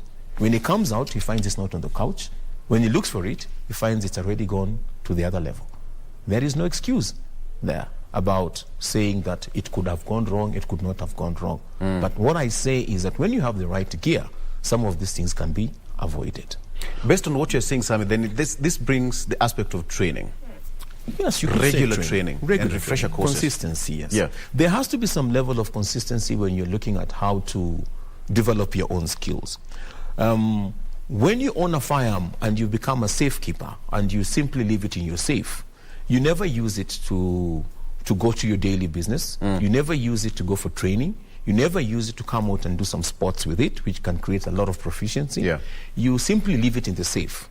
So when you're traveling out of the country, you know you're still comfortable that it's in your safe. And when you're leaving to go maybe to to Geshagi or to your own other errands, it is normally in the safe. So to you, it is in the safe, it is okay in the safe. Yeah. And that is fine with you. But I'll tell you, no. That is not right, because now you've developed a syndrome that it is fine. This item is safe. But how regularly do you check and see that it is safe? You would be sending your son or your daughter to the safe to go and get something else, because now you already have a safe. Is it a safe for your firearm only? Yes. Or is it a safe that you've combined to be used also for you to put money, or for you to put other keys, or you to put title deeds, or you to put other documents in it?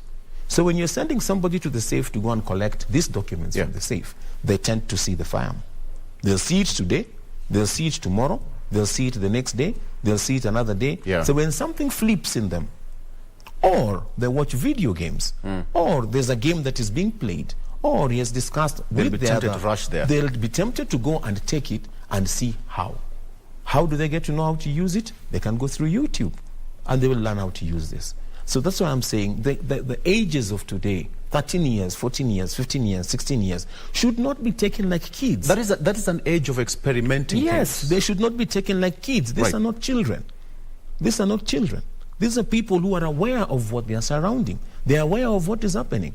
In fact, when you have a problem with your phone, how come you call them and you give it to them and they fix it and give it back to you? Yeah. But then on the other hand, you want to treat them as if they're so ignorant, they don't know what is surrounding them. Sami, during your training, you handle so many people, including people who are actively involved in the forces and the service. Very true.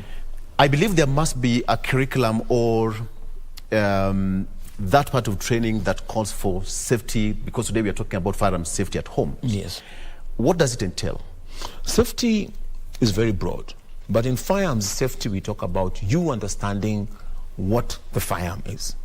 We say, they say there are 4 rules of firearm safety. One of them they talk about you handling the firearm. Right. That is on the basics of training. The basics of training is how to handle and use that particular firearm. Good. How do you handle it in something called business purposes, or how do you handle it on something called, like now, domestic, which is home. Home use, not home being your house only, but home being yourself. Yes. Yourself, you're a home. So in that aspect, we look at it as in, what is your normal business? Are you a lawyer? Are you a doctor? Are you a musician? What do you normally do? Then now, when we are training you, we make you understand that this firearm is a tool that should not be handled carelessly. It has controls and it has measures. You have to be able to know that it cannot be pointed at anything you don't intend to destroy. Right. It can never be pointed at anything you don't intend to destroy. If you already have a firearm in your house, you're supposed to be able to tell your children. You're supposed to be able to tell your wife. If they know you have a firearm, that this thing should never ever be pointed at anything you don't intend to destroy. Should you tell your kids? If they already know you have a firearm in the house. All right. But and if they don't, can you declare well in advance? I walk in a house and tell them, hey, today, nimepata so and so, I have one. It depends. You know, some people would walk into the house and tell the family that, okay, today I've got a salary increase. Some others will not. Some others will say I bought a property. Others will not say they've bought. So it depends on how you run your house. But if you're keen about what the firearm's dangers and security matters are, it is important that you get them be educated to the level of knowing that this is not something to be played around with. Exactly. And it is important for them also to know that when they want to access that particular firearm, it is at another level. We normally at times insist that if you know that the safe that you're using is accessed by your wife, when you're going for your training sessions, it would be important to bring out your wife. Yes. Let your wife come out there. Let her understand. Let her see the dangers of this thing. Let her know that when you pull the trigger, the bullet will go. So we say that keep your finger off the trigger at all times until when you're sure and you're ready that you want to fire. We say that you should treat all firearms as loaded at all times. There's no time we presume a firearm is not loaded. We say that you should understand your target. You should know your target. What is in front of your target and what is beyond your target. And then we teach you about the parts, nomenclature of the firearm. You need to know the parts of that firearm. What is it that makes this firearm fire? What is it that makes it not fire? Why is it that this firearm has been shaped this way? Why is the handle the way it is? And when I hold the handle, it has been made that in a way that is going to fit my fingers. So my fingers will wrap around it and my trigger finger will automatically go to the trigger set. So what will happen? It will fire the gun. So I need to know and understand these things. Then it also tells me on matters to do with the bullet. How will the trajectory of the bullet operate? If I'm in a room like this and I want to disarm my firearm, I've walked in from work. How do I disarm my firearm? Do I go and face it towards the kitchen? Do I face it towards the bedroom? Do I face it towards the windows? Because I don't know what is outside there. So I'm not sure of my target and what is beyond it, isn't it? Yes. So do I pull the trigger to confirm that the chamber is empty? They tell me not to put my finger in the trigger at all times until I'm sure of what I'm doing. They tell me to treat all firearms as loaded at all times. They tell me never to point at anything I don't intend to destroy. So we train you that you find at the edge of the wall and the floor and you point your firearm in that direction so the bullet can ricochet and lose its power and not harm anyone in case there is an accidental discharge, which would save you from it being not a negligent discharge if you have been able to check on the firearm to see how clear it is. So we do insist a lot on matters safety to the gun holders. When you go home, your bed, your mattress is a direction you can face the firearm. The floor and the wall is a direction you can face the firearm. When you're at your parking lot and you're in a secured compound area, with the wall and where there is a hill of soil is where you can face it when you want to unload it. But don't store your firearm in the safe when it is loaded. Don't store your firearm in the safe when the magazine is inserted and is in the safe and that safe is accessed by many other people. You remove the magazine. I can demonstrate for you. Yes, when you come shortly after you come after the break. Right. You can be able to see, you can demonstrate by removing the firearm, move the magazine from the firearm, put it on the separate and this one on the separate side. So you're sure, beyond reasonable doubt, that that firearm is safe. It is not opaque. You cannot see through it. Exactly. Yes.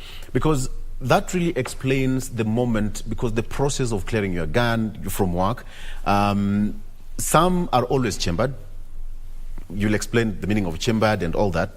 In these situations, you realize that the boys who access the firearms, at some point, either the guns were chambered or they knew how to operate it, and just experimental, both of them, again from the story, the two of them shot themselves from the left side of the brain or on the head, left side.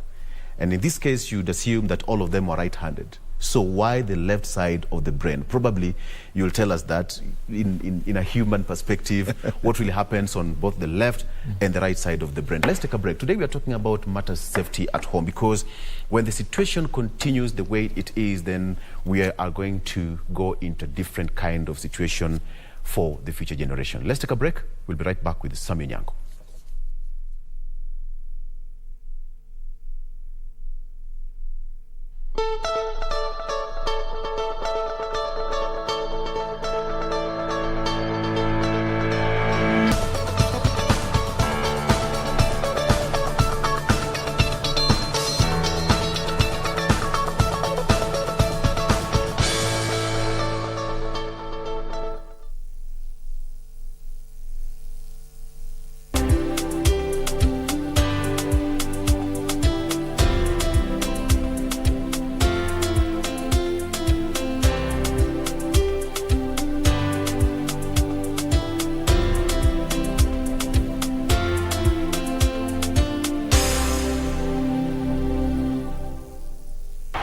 The legends and familiar chants will grace KBC once again.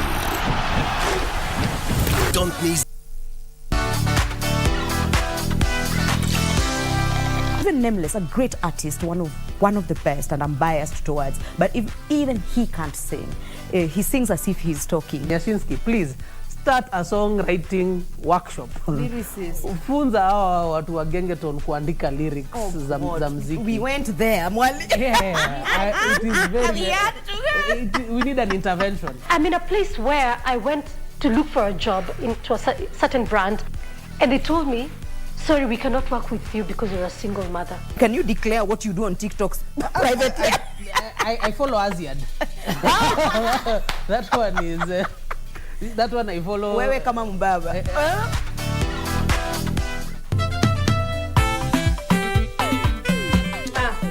Julia, so don't be shouting my name and take you. I'm gonna take you. Thank you for nothing. They also you thank you for nothing. Who are you calling down the head? What else should I call you? You will stop calling me funny names. Unasikia? I will beat the living daylights out of you. Nothing is fine until you pay me my money. You know that money was for something very important. How much, if I may ask? This is between me and her. I will only take her hand if she gives me the phone. In your nightmare. Okay, in my nightmare, okay.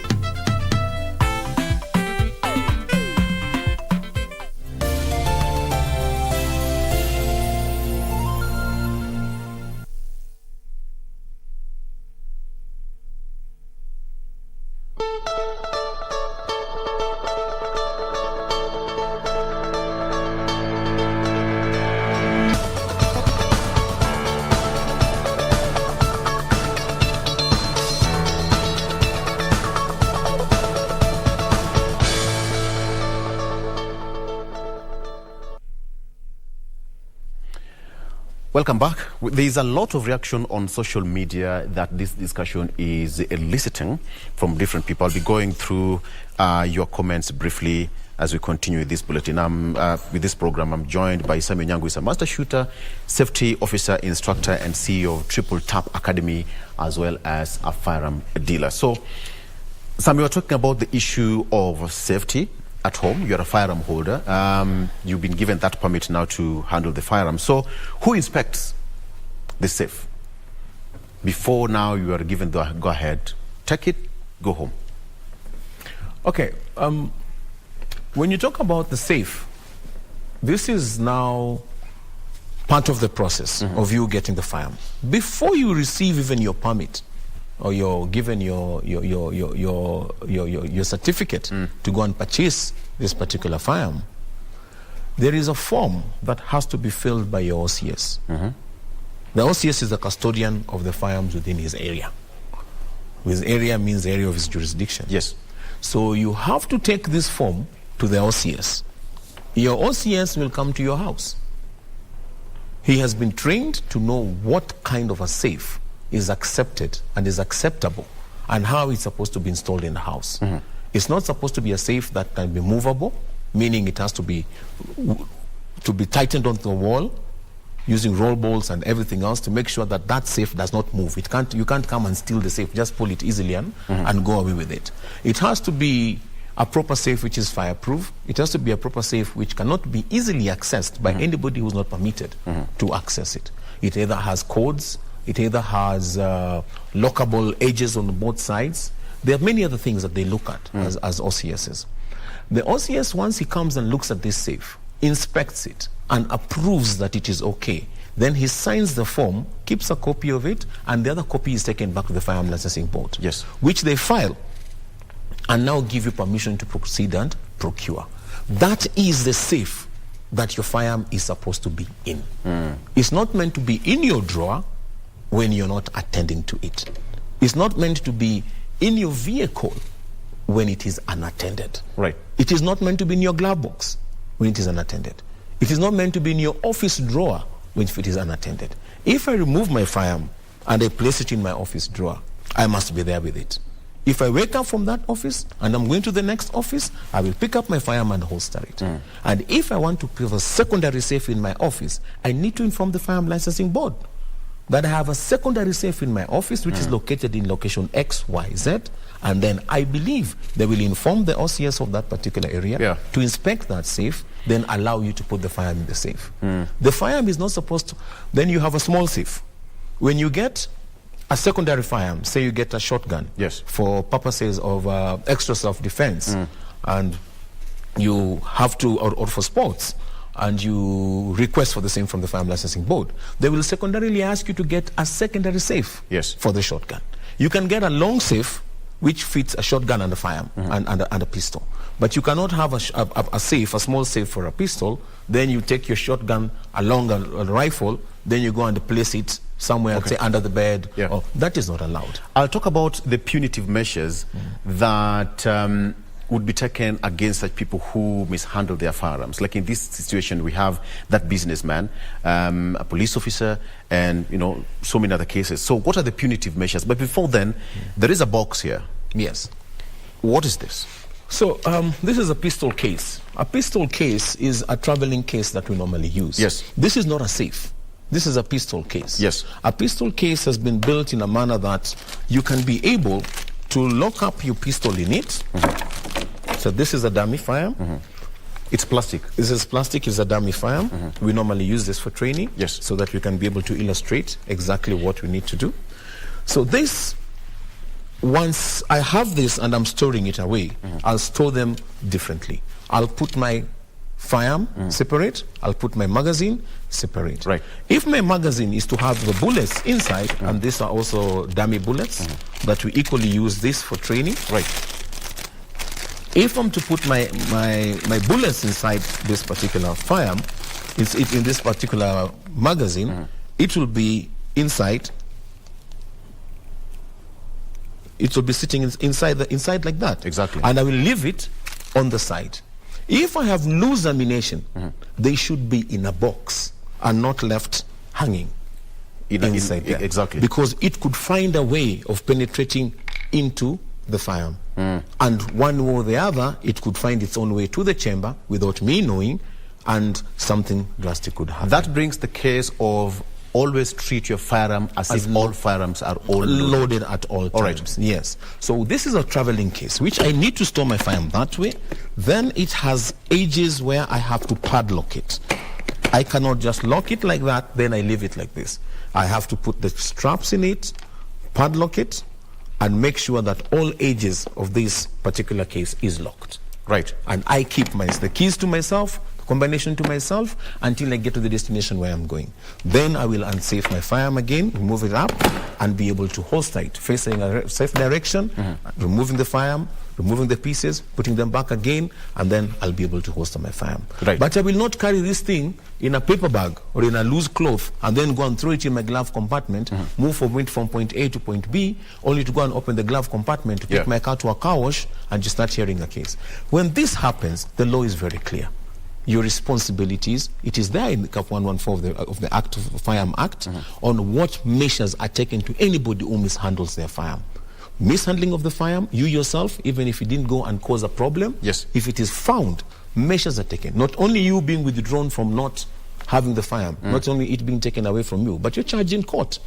And you have to go through the process. And that brings me to the question of punitive measures, because I believe there must be a situation where even by a sheer exposing your firearm, with no zero intent to use it or any other thing, but just by exposing it, it's an offense on its own. You could say so, but you see now at what part of exposing this particular firearm were you exposing it? Yes. It could be your dress code. It could be how you're dressing, and you're moving from one way or the other, and the clothes do come up. But we talk about concealed carry. Exactly. Concealed carry of a firearm is what is within our laws. We're not allowed to open carry your firearm as civilians and walk about everywhere else with Unless it. you're a police officer. Yeah, we're not about that. So what I know is that there are measures which are taken immediately when you do that. There are measures which are taken. Can someone use this as a safe?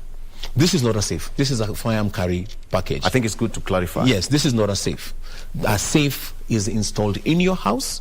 It is drilled in the wall. It is immovable, and it is inspected by your area OCS, who must confirm that it meets the standard required by the Kenyan government.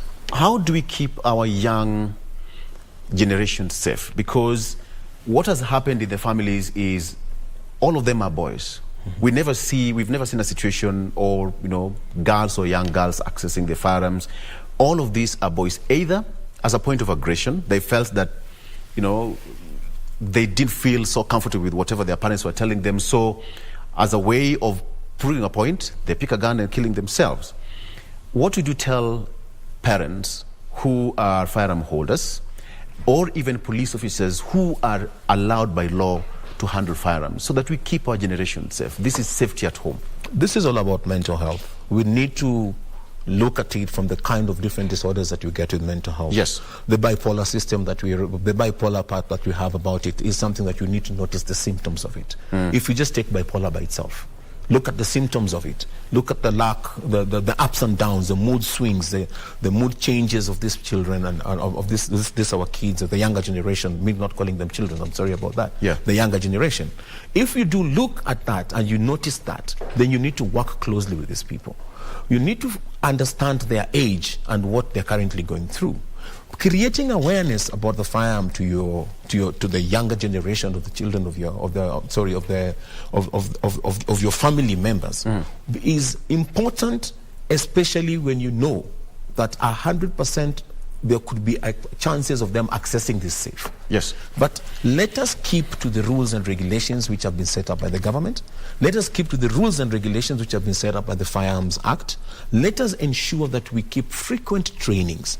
You need to be able to go out there and not just say that I have a firearm, but come out to the range.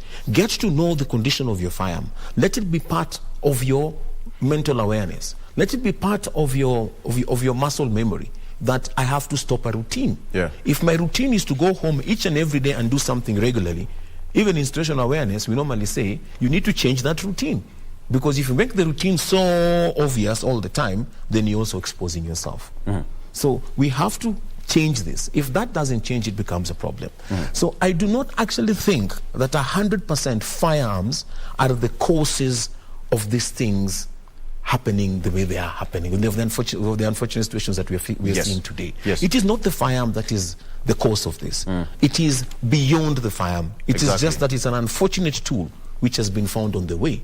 But we, as firearm holders, have to take extra precautionary measures to make sure that this doesn't happen anymore. Yes. When you put your firearm in the safe, there are lockable locks, ties like this one, which are easily available in any marketplace that you go. And it is used for locking your firearm within its strap. It locks the firearm inside and you put it in your safe. When you're traveling to go out of the country, walk to your OCS's office, tell him I'm traveling, and he will store the firearm for you. Don't leave it in an unattended safe. Yeah. When you know that you're not going to be around for some time, come to your firearms dealer. Tell him that I want to store my firearm. I'll be away for a month or for a week or for a day. If you're going for a business trip and you're in Nairobi, rush to a firearms place.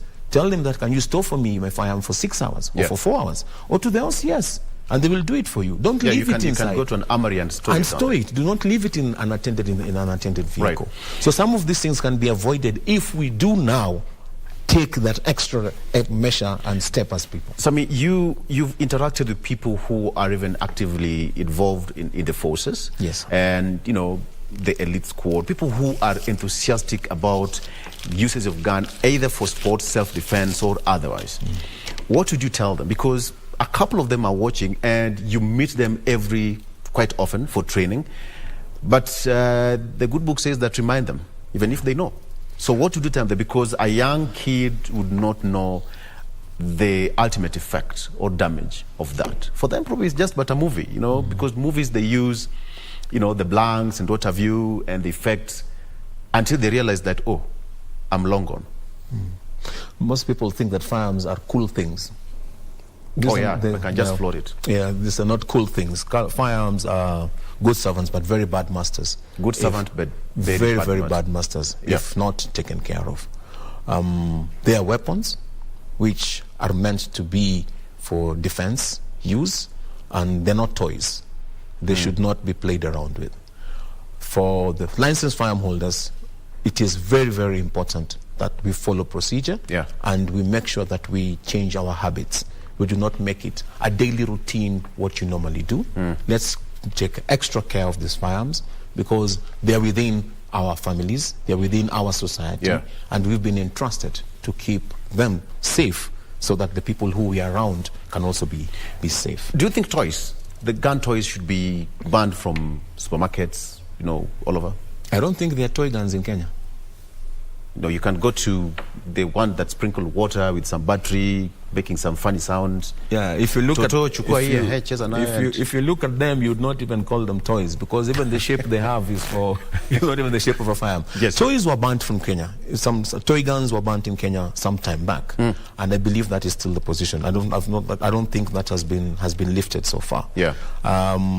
Toy guns are not allowed. What we have as instructors are dummy firearms for training, and these ones we also do keep them only within us. Yes. They're not things that you'd find that I've lent it to somebody or I've told somebody you can have this for a day to joke with. And if you see the color, we normally call them red gun, blue gun. We don't have them in black or in a color that would simulate a firearm. Okay. So that's not the case. The other one is on the issue of the police that we are seeing today. We have a very good number of police who have also joined shooting sports, and they are exemplary, performing well. And this is happening because what kind of other free time exercises can they have? What is the social thing that they can do with the equipment that they have, which is their official tools of duty? So when they come for shooting sports, they mingle with each other, they tend to speak to us, and when someone has personal problems, they'll inbox you, they talk to you, they tell you this is my issue, that is my issue, and you find that they have now developed a standard where they can draw back in as a group of people, talk, and it helps them when it comes to stress levels of work. When it comes to another stress matter that somebody has as a personal matter, he can be able to come and speak to us. So the police have also come heavily, the police, the army, and the other forces, they've come heavily into shooting sports, which is working very positive now towards this. And I would encourage that to happen a lot. I would encourage their leaders to support them a lot. We've seen a lot of support that came in from the former IG, Mtiambai, that came in from the former director, DCI, from the current ones who are still in office, and I also believe that the ones who are going to come on board will be able to support them. And when that keeps on happening, then we'll keep on seeing a lot of these things are happening. In our associations, like in the National Gun Owners Association, I would tell you that members of that association, I am a platinum member of that association, the members of this association, how many of them have been found to have misused their firearms or gone to use it for cowboy situations? Zero. Because we have strict discipline matters that we make sure that we do a follow-up on it. The current committee that is there is doing a good job to make sure that happens.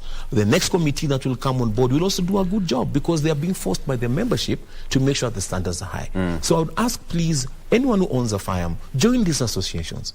When you're in Mombasa, go to Bamburi Rifle Club. You'll find there's a shooting range there. There's a very strong association there, a group who own that club, and they've made it part of their business to make sure that the community amongst Mombasa, as far as Malindi and everywhere else, are well taken care of. If you go to Naivasha, you'll find Kedong Ranch. We have a range there which I'm responsible for, and it's now starting to take care of greater parts of the Rift Valley. If you go to Nanyuki, there is Nanyuki Club, which is also doing the same. If you come here to Nairobi, we have got Kirigiti Shooting Range, which is for National Gun Owners Association. We have Jockey Club in Ngong Road, and we have Sailing Club in Langata Road. And the National Gun Owners Association, also looking out at KSSF, Kenya Sports Shooting Federation. They have gone beyond all boundaries and all borders to make sure that now the sport is active in the country. Now, if you know that you own a firearm, please, regardless of age, because in the competition we have got senior category, super senior category, we have got junior category, we have got ladies category who participate in all these sports. Bring them on board, and people will be able to be taken care of in those particular clubs.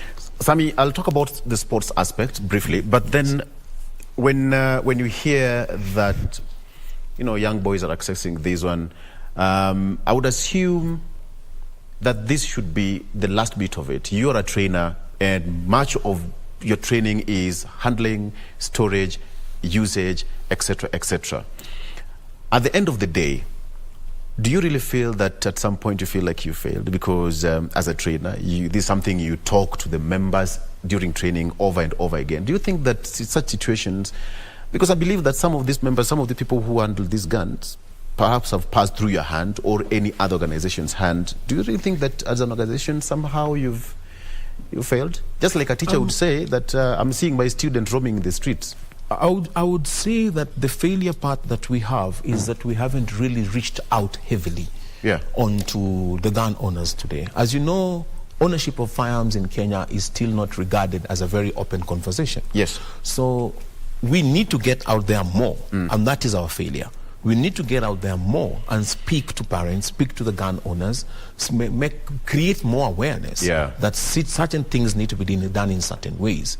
Equally, we should not be very defensive that when you hear that somebody who is a licensed firearm holder has done something wrong, and we are the first ones to run and defend it and say, no, we are clean and we cannot be able to do this.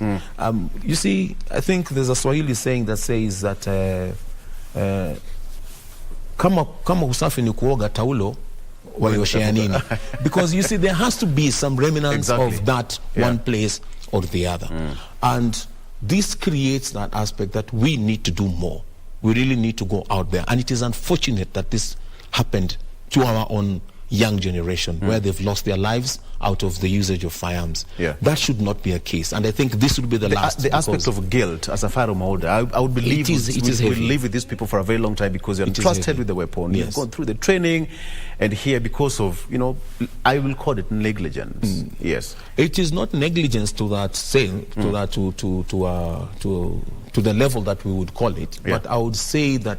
Because in firearms, you've got something called negligent discharge and accidental discharge. Yes. Until the investigations are done, then the right courses should be able to take place. But I would say this 100%.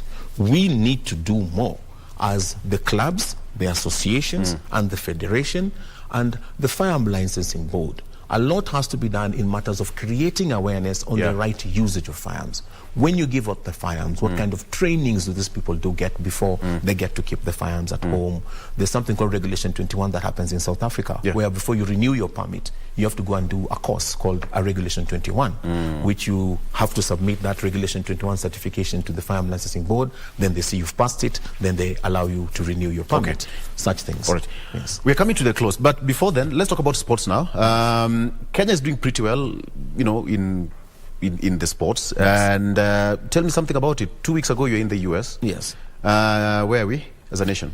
we are doing very, very well. I would say in the continent today, in certain disciplines, we have taken the lead. We are leading. We are shooting very well in. And if I may talk in what I'm mostly involved in is like in IDPA. In IDPA, South Africa used to have a top lead in front of us, but today we are the title owners in Africa. We are champions in ESP, SSP, CCP, law enforcement, ladies category. You'll find that all the winners of these particular categories are all Kenyans. So we are now title winners in Kenya in IDPA. In IPSC, which now we've taken a lot of emphasis on, and through the Kenya Sports Shooting Federation, they've put a lot of effort in it. We've been able to hold 2 Tier 3 competitions in the country, which has never happened before. And that has enabled us also to put ourselves strongly onto the world map. And we will also be going in November. There's a team that will be representing the country in the first ever world shoot, where we'll be having Kenya is represented. Kenya is represented. We have a strong team that will be going down there. And also that one, I expect that there's going to be some good performance. So continentally, I would tell you that we are on the top level. Internationally, our flag now is flying in all corners. We've been to Hungary, we've been to Italy, we've been to Swiss, we've been to the US. We are going to some of us will be going to Turkey. There's some of us who are going to be going for the European Championship. So we know that this is now happening, and the world all over are now re-looking at Kenya again in matters to do with firearm. We saw in Kenya the other day, we opened up, Chalbi Industries opened up a new firearm called Duma. Even in Samburu the other day. Yes. Now Duma is a locally manufactured and assembled. It's a reverse engineered firearm, which we tested it the other day. We had a competition in Mombasa, Bamburi, and it was being displayed. It was tested there, and it is performing very well. And I would love that some of us purely shoot Duma, because that is a symbol of Kenya. It's like flying Kenya Airways. That is what we need to do. We need to be proud of our own. So in the sporting world, we are performing very well. The ladies have come up very, very strong. Tell me about the ladies, because people think that some of these sports are just men's kind of sports. No. Let me tell you, the ladies are giving us a run for our money. You should be worried. Oh, they are shooting very well. You should be worried. And they are venturing into all levels of competition. We have them shooting PCC. That is a pistol carbine caliber. We have them shooting carry optics, which is now them having a glass on top of the pistol. We have them shooting from production to standard, from ESP to SSP. We have them all in there. And they're coming in from the forces very strong. They're coming in from the civilians very, very strong. So ladies should not say that there is no, if you cannot play tennis, golf, what, come and do sports shooting. You're allowed to do sports shooting if you're accompanied by a licensed firearm holder. But you must be licensed first. Your parting shot. Kenya is a great country. We love our generations, and I believe that we need to go back to the culture where a child or a youth never belonged to a particular home but to the society. Let us be able to share with our friends where it matters. Let us be able to accept our children's friends into our own homes. And in that way, we will be able to identify what is the problem.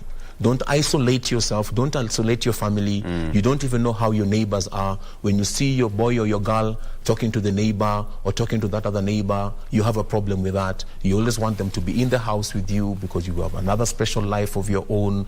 This will not help us. We need to listen to them. Much I know Isio Kijiko. Remember there was one minister who said, a police officer who said Isio Kijiko. Very true.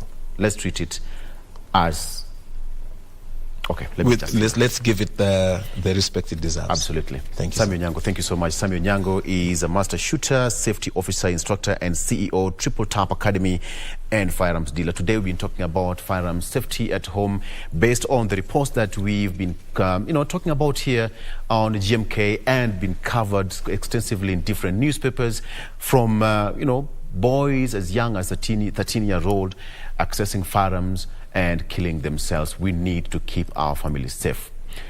All right, this is a safe place to call it a wrap on GMK. Thank you so much for joining us. We do this again tomorrow. We leave it at that. Coming up next is our Parliament feed, coming to live from Parliament buildings. From me and my entire crew, thanks so much for watching and have a good morning.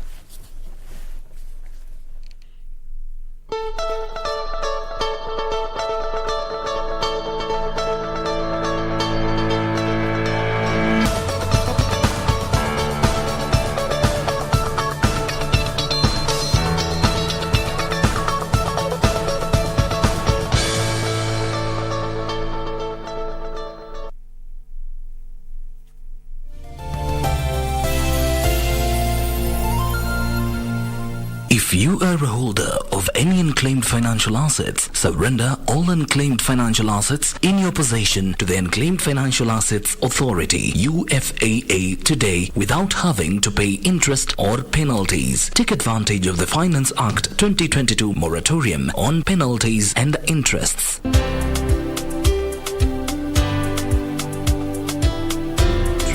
For more information, visit www.ufaa.go.ke/holders. Unclaimed Financial Assets Authority. Receive, safeguard, reunite. Kupata skiza tune ya mambo mema, dial *811*815#. Mambo mema huwaendea watu wanaosubiri, ila mambo mema zaidi huwaendea watu wanaoyatafuta. Kupata mambo mema ni kufanikiwa, na kufanikiwa ni kutabasamu, kutafakari na kuhesabu mema na baraka ulizozichukulia hatua, ukazitafuta na kuzipata. Amka, tafuta ufanisi wako. Kupata skiza tune ya mambo mema, dial *811*815#.